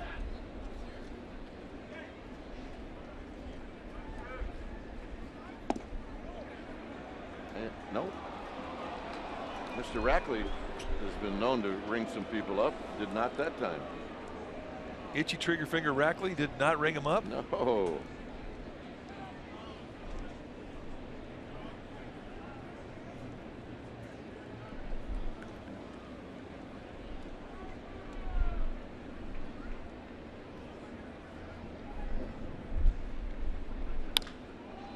Hit out into right center field, but Hicks has got room.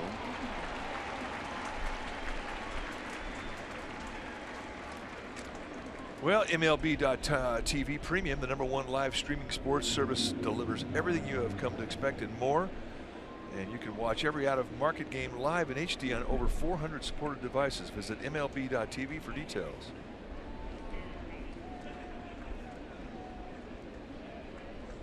Man, this guy's got everything covered. He's got the Yankee hat in Giants colors. He's got the Giants t-shirt.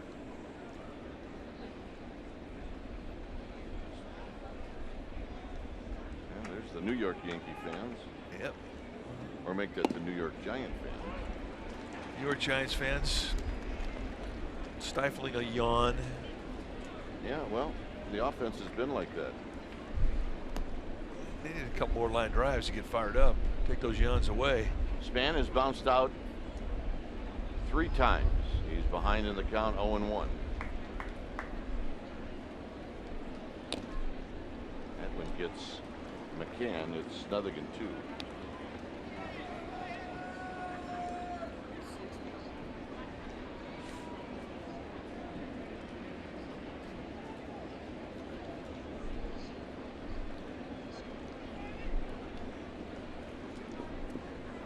Giants need some base runners. They got one with Pena, who opened up the inning with a base hit. And he got him.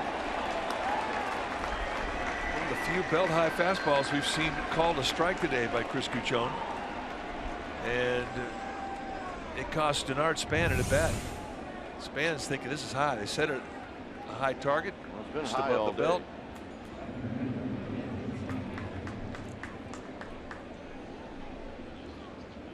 It's high. So But hey, the guy got hit in the throat. I can't blame him. Here's Pagan.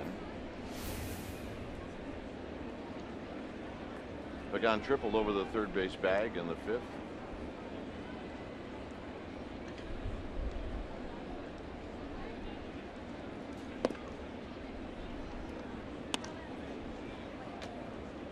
Pagan trying to get on for Belt. Belt's got a big fly in him somewhere.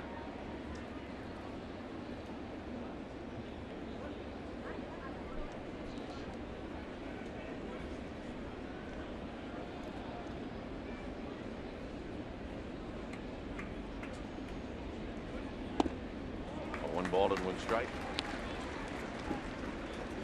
Eovaldi still lots and lots of life on that fastball.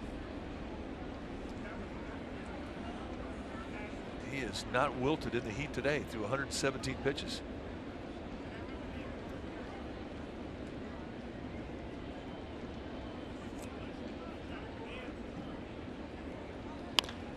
And a base hit to right field.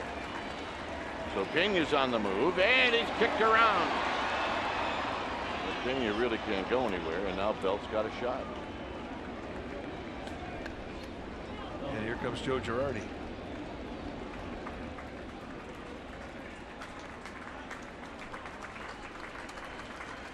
So nice outing for Nathan Eovaldi.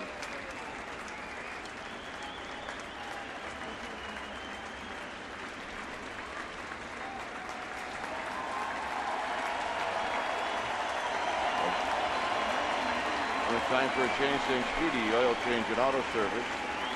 Your oil change tune-up and smog experts.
Pitcher now for the Yankees will be one of 4 left-handers they have in that bullpen. It's going to be Chasen Shreve. 24th time he has come into a game. Take a look at his numbers. Almost a strikeout an inning. 20 strikeouts in 23 innings. Lefty's hitting $175 against him, or 292. I beg your pardon. Lefty's hitting better against him than right-handers. Why is that? Well, he's got a low 90s fastball that has movement that runs into a lefty. That may explain it. He's got a hard slider and a changeup. Shreve from Las Vegas, Nevada. Belt takes low. Belt 0 for 2, a walk and 2 strikeouts.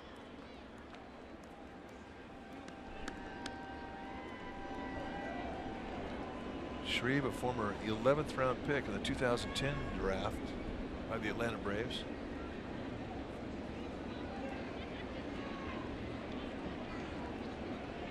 A base hit here would give the Giants some life.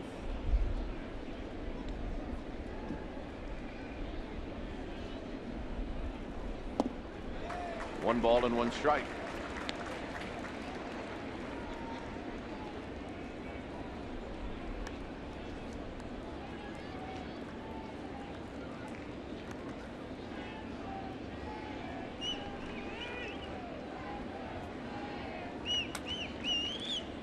On deck is Buster Posey.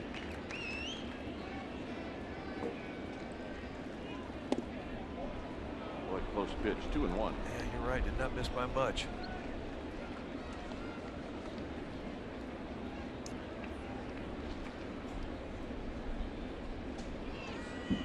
Shreve going to face one guy. Bell.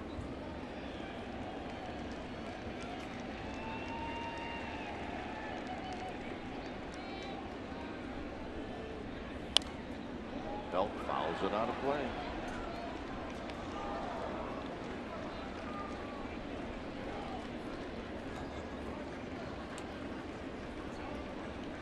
There you see Chad Green, the right-hander, in the Yankees pen. So on a 2-2 count. Brian McCann going to come out and talk to Shreve.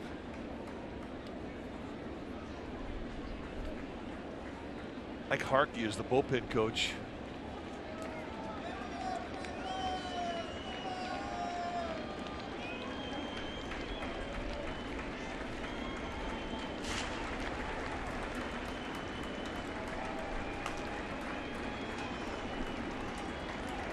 Two pitch and a ball, 3-2.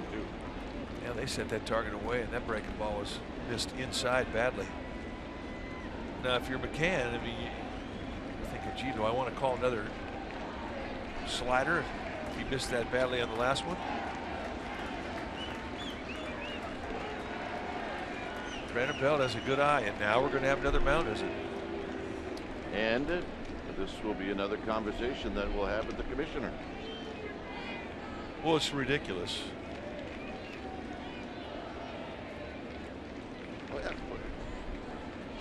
I wasn't kidding. We're going to talk to him. Well, there's just no reason for it. That's why they have signs. 3-2 to Bell. Well, Buster Posey's going to hit. I don't think he's going to face Shreve. He is not. So Joe Girardi's coming out. Giants trail by 5. Posey's coming up. We'll be back.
For their cleanup hitter, Buster Posey.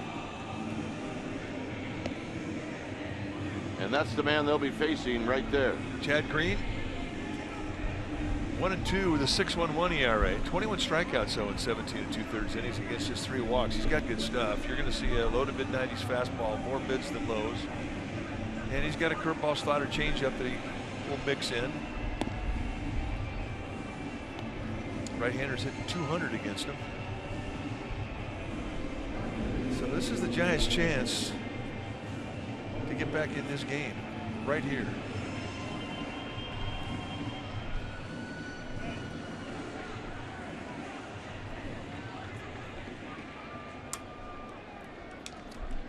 Pena's at third, Pagan's at second, Belt's at first. Buster today is 1 for 3, a single, and he's bounced out to Gregorius twice. See if Buster tries to let out some shaft here.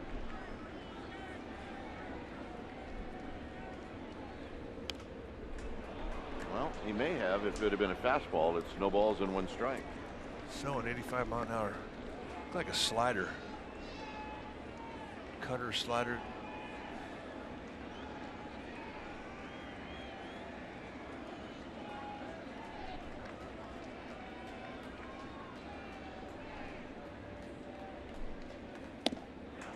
Oh, 2. Came back with 96, and that was a mistake. They set the target away, and it winds up going above the hands of Posey. So a quick 0-2 from Green.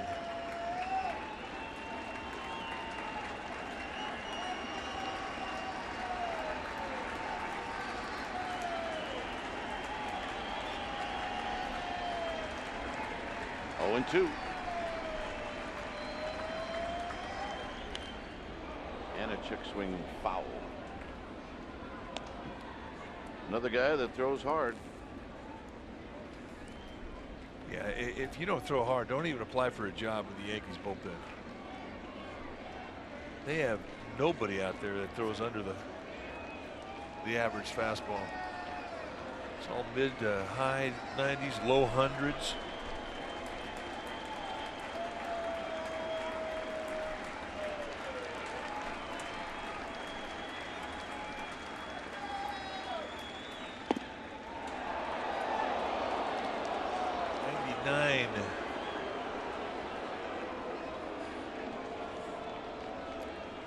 Did not miss by much. That was a great 0-2 pitch in regards to the paralysis fastball philosophy.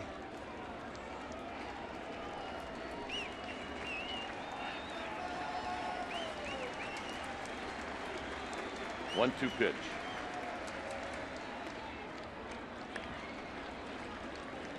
We've seen Buster Posey, that fastball about belt high out over the plate is the one that he'll hit to right field.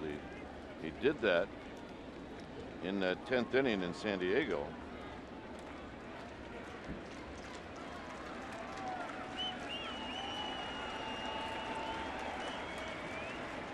We're going to call the commissioner.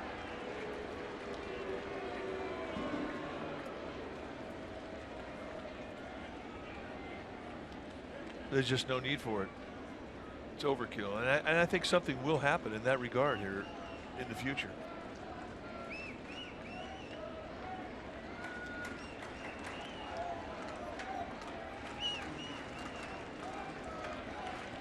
It's 2-2.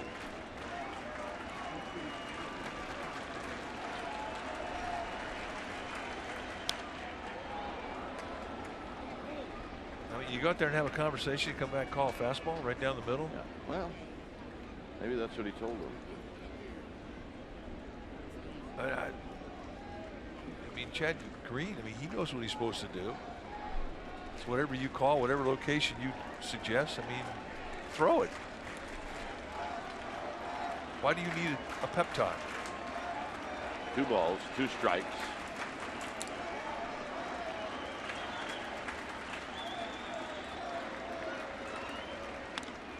On the ground and a base hit, and the Giants are going to run for a while. 2 runs are going to score. Belt goes to third. It's 5-2. Time for a meeting. Yep, time for a meeting. It is. We haven't had one in a little while. No doubt. Well, in a protect mode, defend, and this is a nasty pitch. A high-velocity fastball off the plate at the knees, and they played Posey off the line, and he simply beats the shift. So it knocks into, and it gets the tying run to the plate.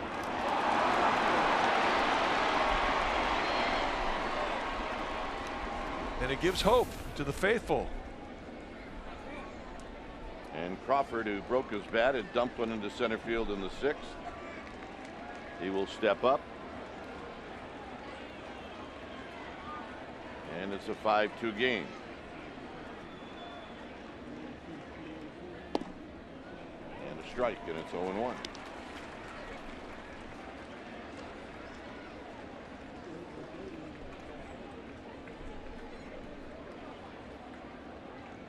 Belt at third, Posey at first.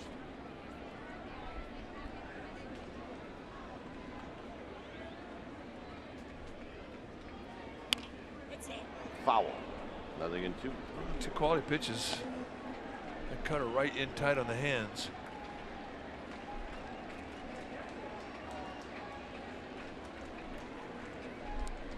Well, Eovaldi's line is now finished.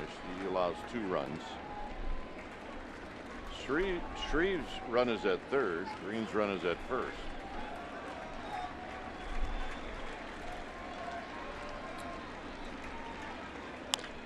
Crawford right at Teixeira, and that's going to end the inning.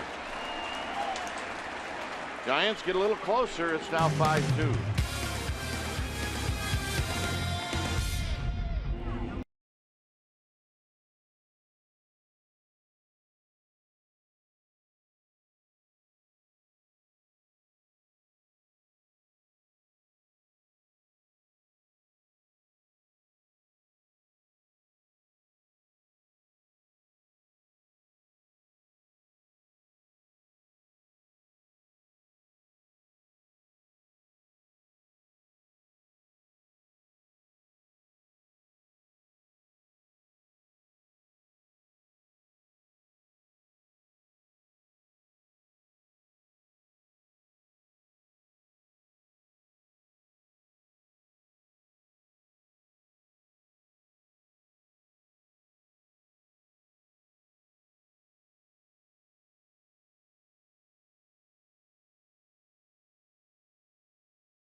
Is brought to you by Toyota, the full-line automaker with the longest-lasting vehicles in America. Toyota, let's go places. And by Xfinity. X1 from Xfinity will change the way you experience TV.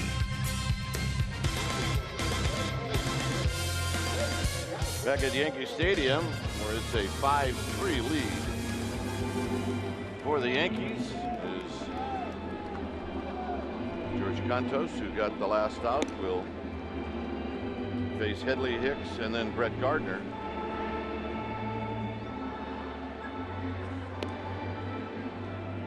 Giants tomorrow night will take on the Cincinnati Reds, and it'll be Jake Peavy against Anthony Descalfani. Pregame live is going to start at 6:30. We'll have the game for you right at 7 o'clock, right here on CSN Bay Area. Home all week.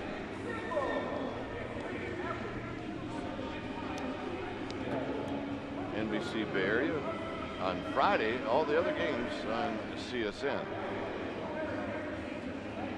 And then the Giants, Philadelphia, Washington, Miami. Bring your short sleeve shirts. If linen traveled well, that would be a good idea.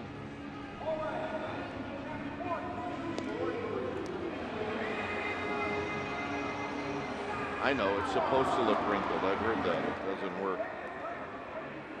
You see that Giants flag we saw earlier?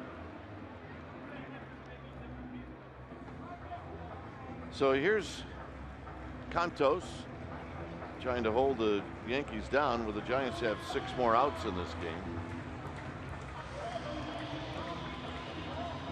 While you were gone, Mike, I was talking about, you know, it's going to be a hot trip, the next trip. So if linens packed well, it would be a good idea. I know, they're supposed to look wrinkled, right? Yeah, it's the beauty of linen. I don't think anybody would want to see what a linen shirt would look like at the end of that road trip. No. Like aluminum foil. Headley is 0 for 2. Those at bats against Samardzija. There's a swing and a miss. Pitching line on Nathan Malton. 6 2/3 innings, 7 hits, 2 runs, all turns, 2 balls, 6 strikes. Wallace is 2/3 innings, 7 hits, 2 runs. Headley takes the ball. A bit low. Man, I mean, this is getting real close to the dog days. The next 5 weeks of the baseball season. Really hot months, or the really hot weeks of the summer.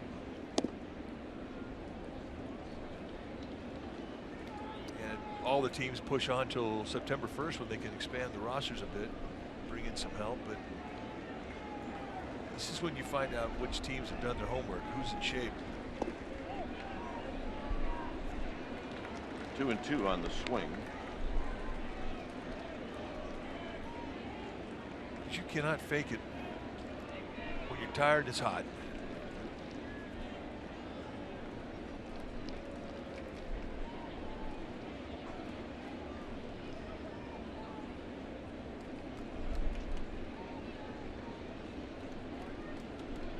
So the theory is work hard. April, May, June, July, and you'll have a strong August and September.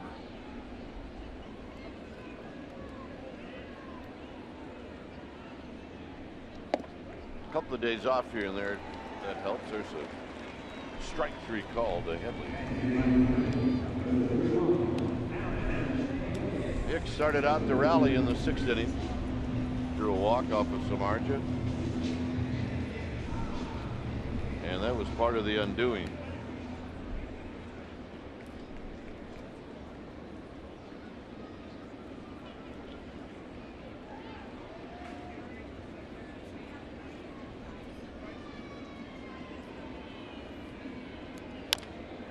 And this is tapped right back to Cantos. And here's Gardner.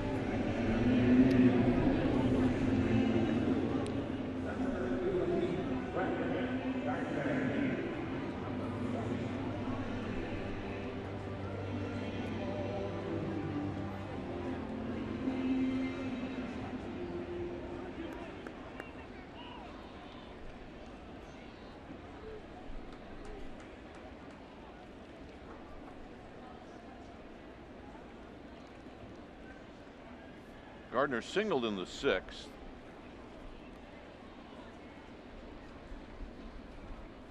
And here he takes high.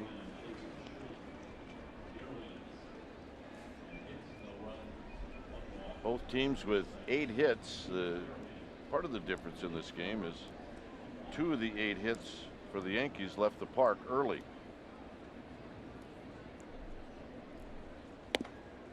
And a high strike to Gardner. 1 ball and 1 strike. Beltran and Teixeira get home runs off of Samardzija. And for the longest time it was just 2-0. And then the 6th inning is when the Yankees scored 3 times. This is foul down the left field line and out of play.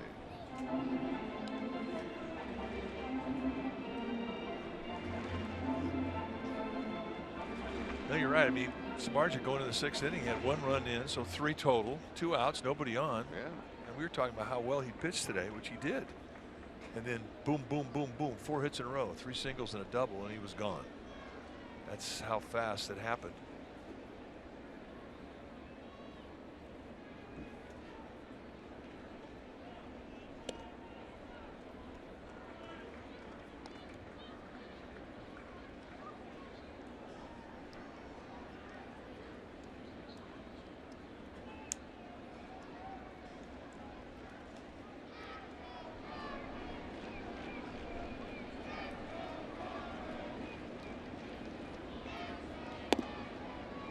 Three and two with 2 outs. Today ends the interleague play for the Giants on the road. Got 3 more games against the Baltimore Orioles back in San Francisco. But no more unfamiliar ballparks.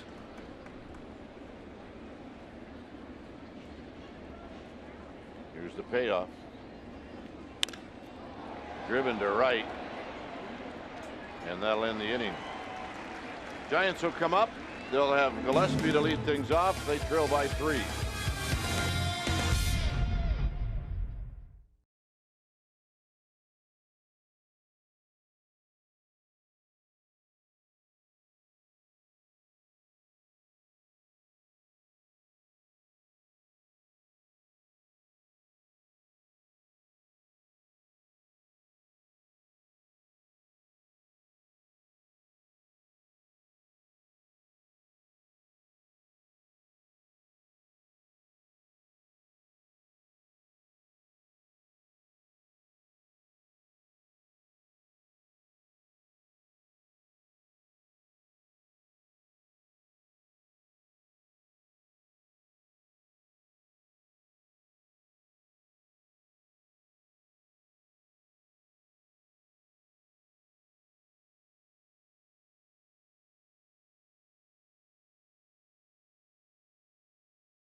Central tonight at 6 and 10:30 on CSN Bay Area. Mindy Bach and Ahmed Fareed get highlights and reaction about this game, and then the Hall of Fame induction today.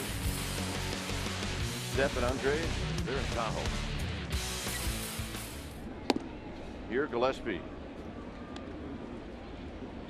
trying to reach. Giants need base runners. Santa Cruz gamer babe in the house. Welcome.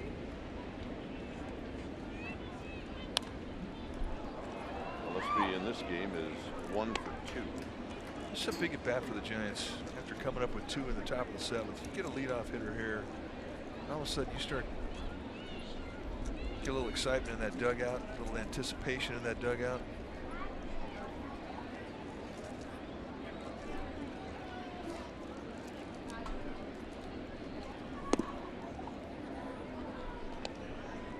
Get on base by walk or by knock any way you can.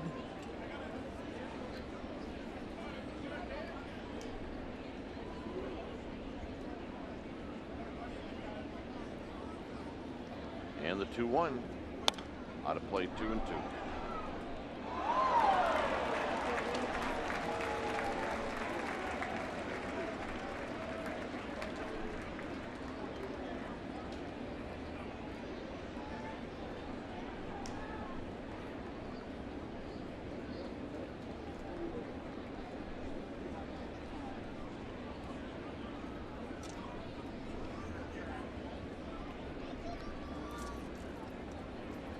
2-2 pitch. Here it is.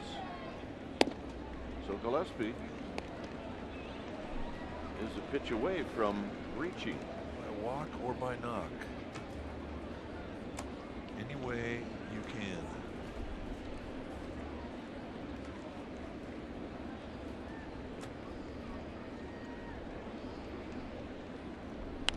Foul back, so he stays alive. Out.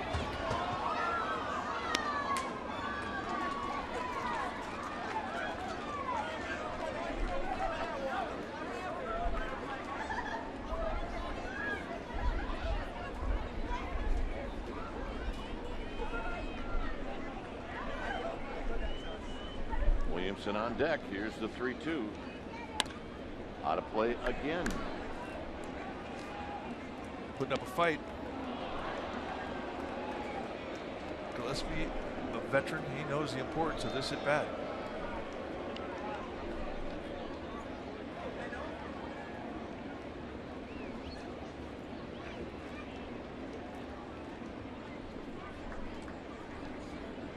Three and two. And he stays alive. It's a good at bat. Is a good at bat. He is fighting off some fuzz.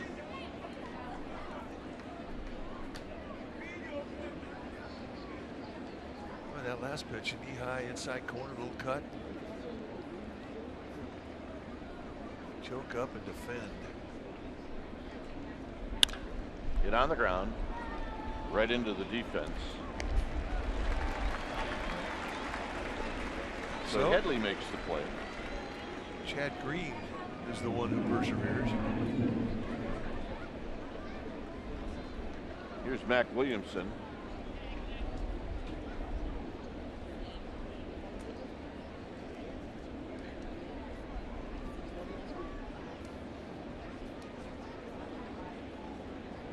Williamson today singled in the first. He's popped out and he's bounced out.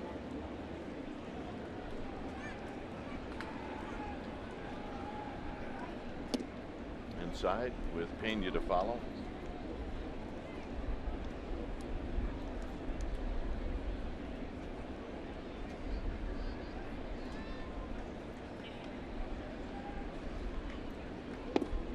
And a strike, and that'll even the count. Pretty good 1-0 breaking ball right there. Wow.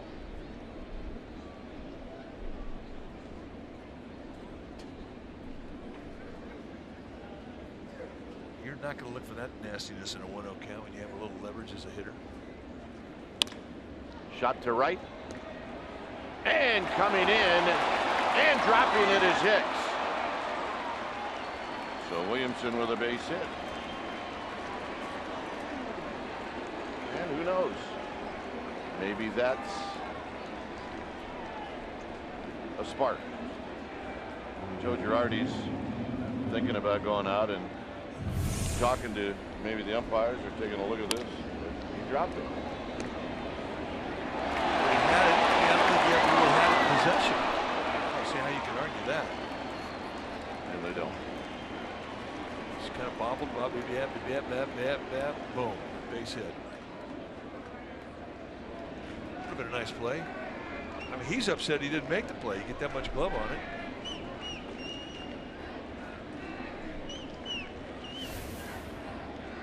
Here's Pena, who singled in the 7th inning.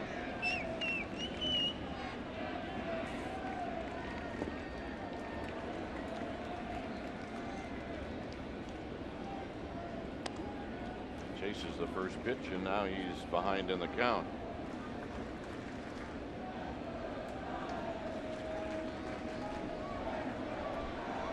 No balls and 1 strike.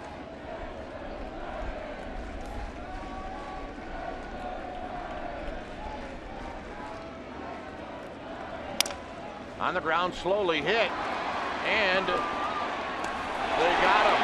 And the throw to third, and they got him.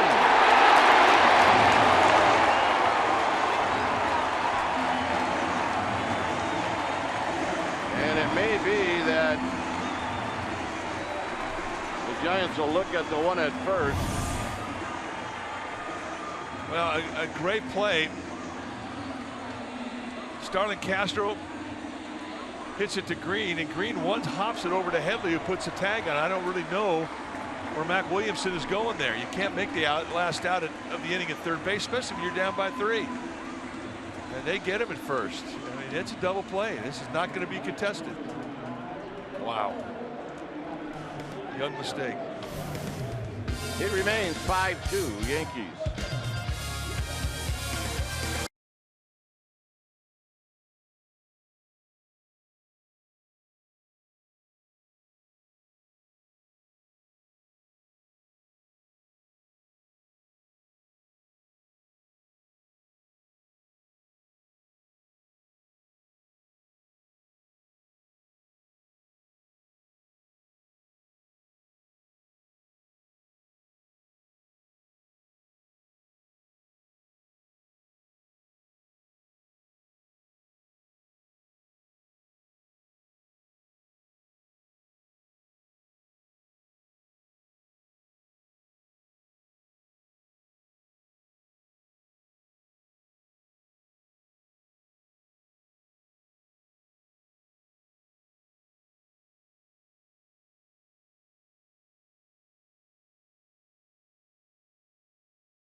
Five-2 Yankees here in the bottom of the 8th.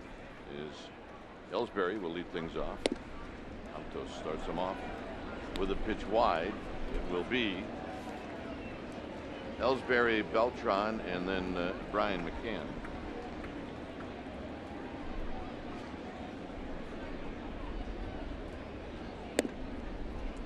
Two balls and no strikes.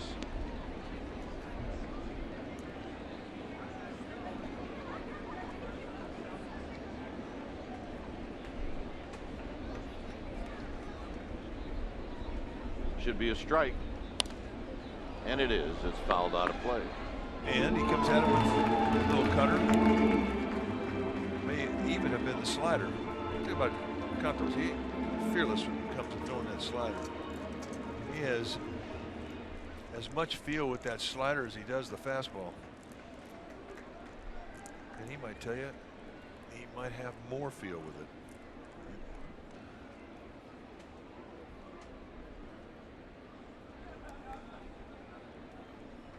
Ellsbury steps out.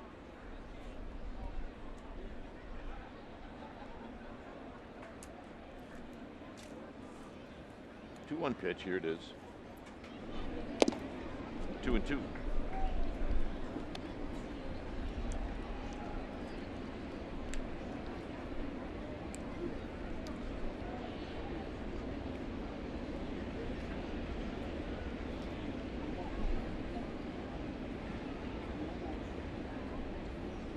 Santos, this will be pitch number 20.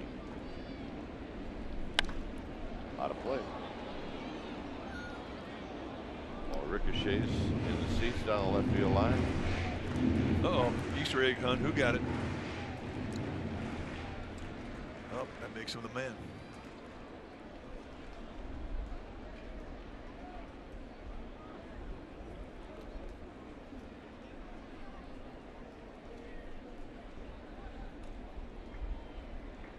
And the 2-2 pitch. Swing, ain't gonna miss. Good hard slider down the dirt. So Ellsbury 0 for 4.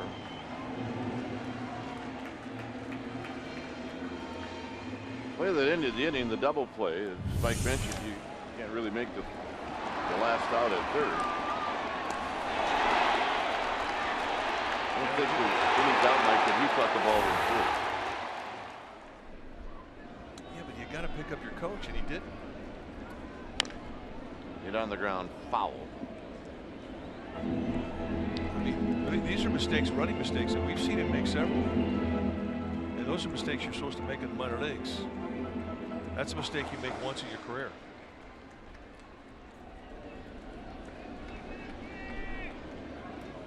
I mean, the cost of education at this level is expensive. Because your mistakes oftentimes will cost your team an inning or perhaps a game. As painful as it is in the minor leagues, it doesn't go on your baseball card. Up here it does. Hit out to Pagan.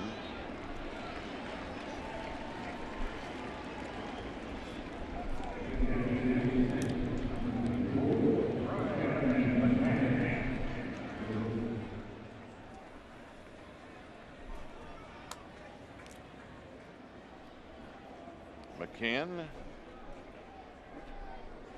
1 for 3. McCann singled in the 6th. Eventually scored.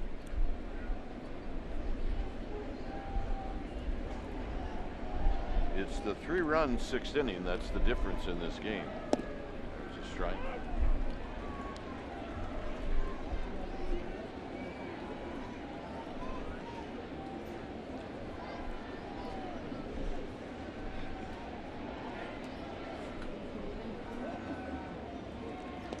Dugout says Trevor Brown, 1 ball and 1 strike. 34,143, so that's down about what, 20,000 from the, a little less than that, from the first 2 nights. Actually 10,000 or so. He had 46,000 yesterday.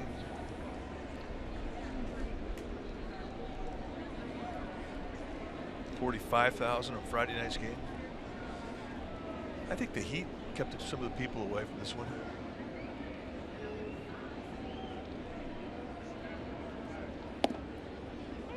Two balls, 2 strikes. Giants looking for a finish in the 9th. They'll have Brown, Span, Pagan, Belt, Posey, and Crawford. They're all going to be coming up. That family clearly listened to their mother.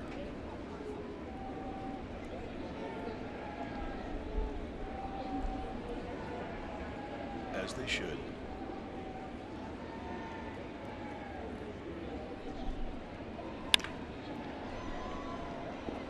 And Gillespie will throw out McCann, and that'll end the inning. So, for the Giants, 3 outs coming up.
It's brought to you by Honda. We think Carlos Beltran would be that gentleman today. Why? Well, he got things started offensively for the Yankees in the first inning with his 21st home run of the year.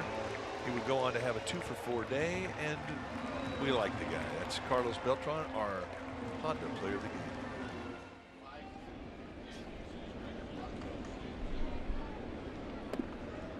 And Blanco looks at a pitch down low. Blanco hitting for Brown.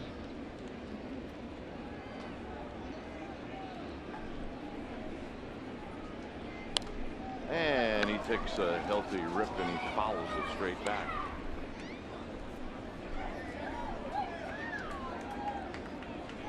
Span on deck.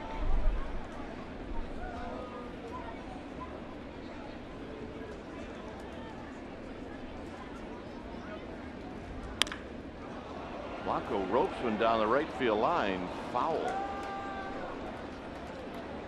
Blanco just hit a bullet. It's a feel-good strike.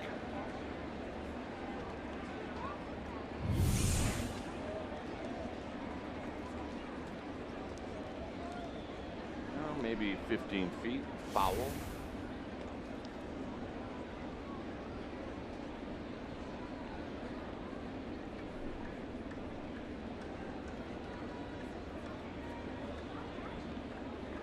So 1-2. Base runners are a necessity for the Giants here in the ninth. Did you call that a strike? He did. And he just took the bat out of Gregor Blanco's hands. And Bruce Bochy is letting him have it.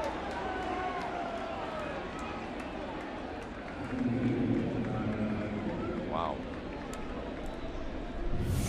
Now let's take a look at the location. We thought it was high and away, and it was high and away. McCann was getting ready to throw it back to the pitcher. So here's Span.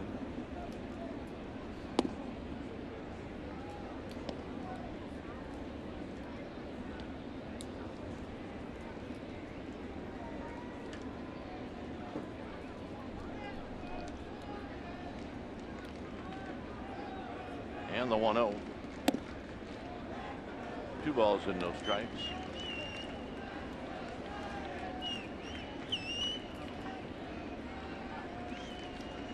And the "Let's Go Giants" chant. You've heard it every step along the way this road trip. Hit out to center field. Ellsbury withdrew. 2 outs. Span 0 for 5 today.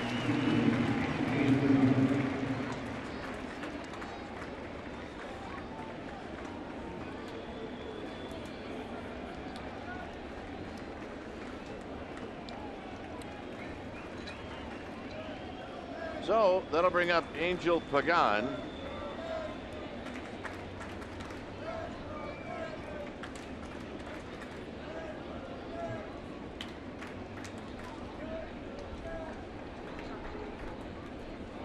Pagan has had a nice game. He's tripled and he's doubled.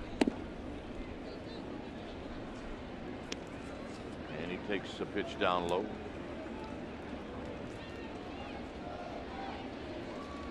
He always seems to love coming back to New York, whether it be against the Yankees or the Mets. Pagan played with the Mets. Loves this town.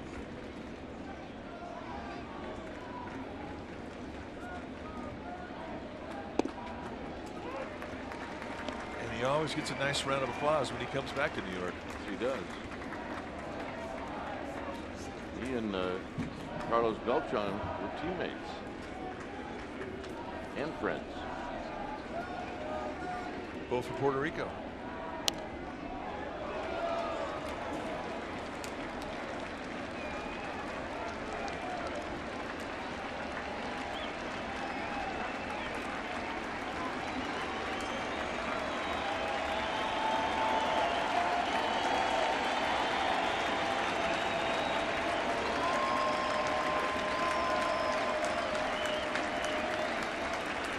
And the 1-2 pitch. Here it is. And he pokes it to left for a base hit. Die hard. Keep it going. So that's a 3-hit game for Pagan.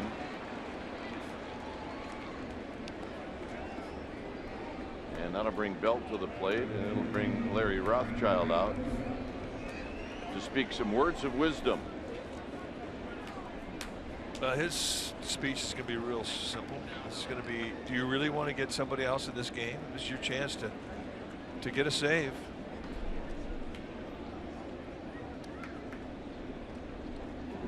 Or, look, Chad, it really isn't my idea to come out here.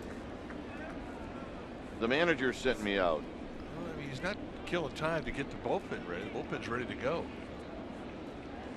He says, I don't want to get anybody in that bullpen. Do you? Let's go. Dig deep. Prevent that from happening. There's your challenge from your pitching coach.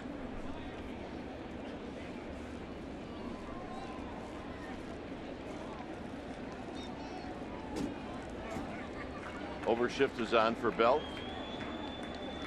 He's 0 for 2. 2 strikeouts, 2 walks.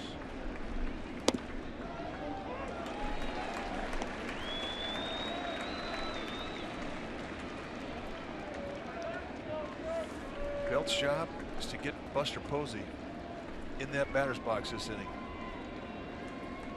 That's his job. Pagan goes. It's got to be a steal. No steal? No steal. Defensive indifference.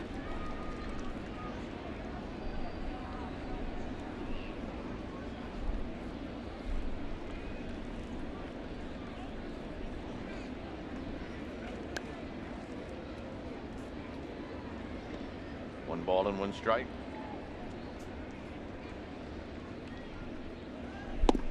Pagan goes to third.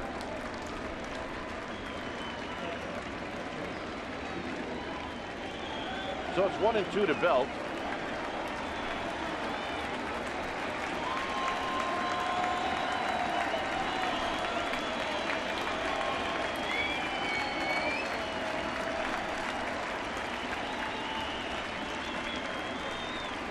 I gotta believe this could be Chad Green's last hitter.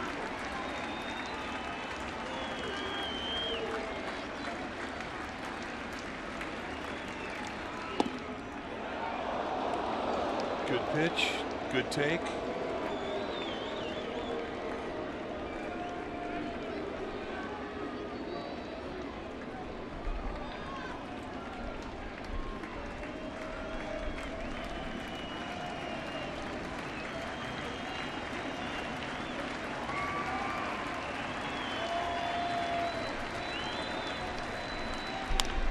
Hit on the ground to shallow right field. And that's the ball game. So the Giants take 2 out of 3. They win the rubber match of this 3-game series here on this warm Sunday afternoon, and a disappointing road trip for the Giants where they go 1 in 7. But really disappointing is the offense, other than Mac Williamson and Angel Pagan, really didn't do much. Not just in this game, but in this entire series. The entire road trip, the middle of the lineup has been very, very quiet, and you know, it's just a very frustrating way to start the second half. You had a whole lot of other ideas coming into San Diego, and it just sort of carried all the way into New York. So now you lick your wounds, you get on the plane, you go home, and you open up your homestand tomorrow against Cincinnati. Yankees 5, Giants 2. Stay tuned. Esurance Giants postgame live starts right now.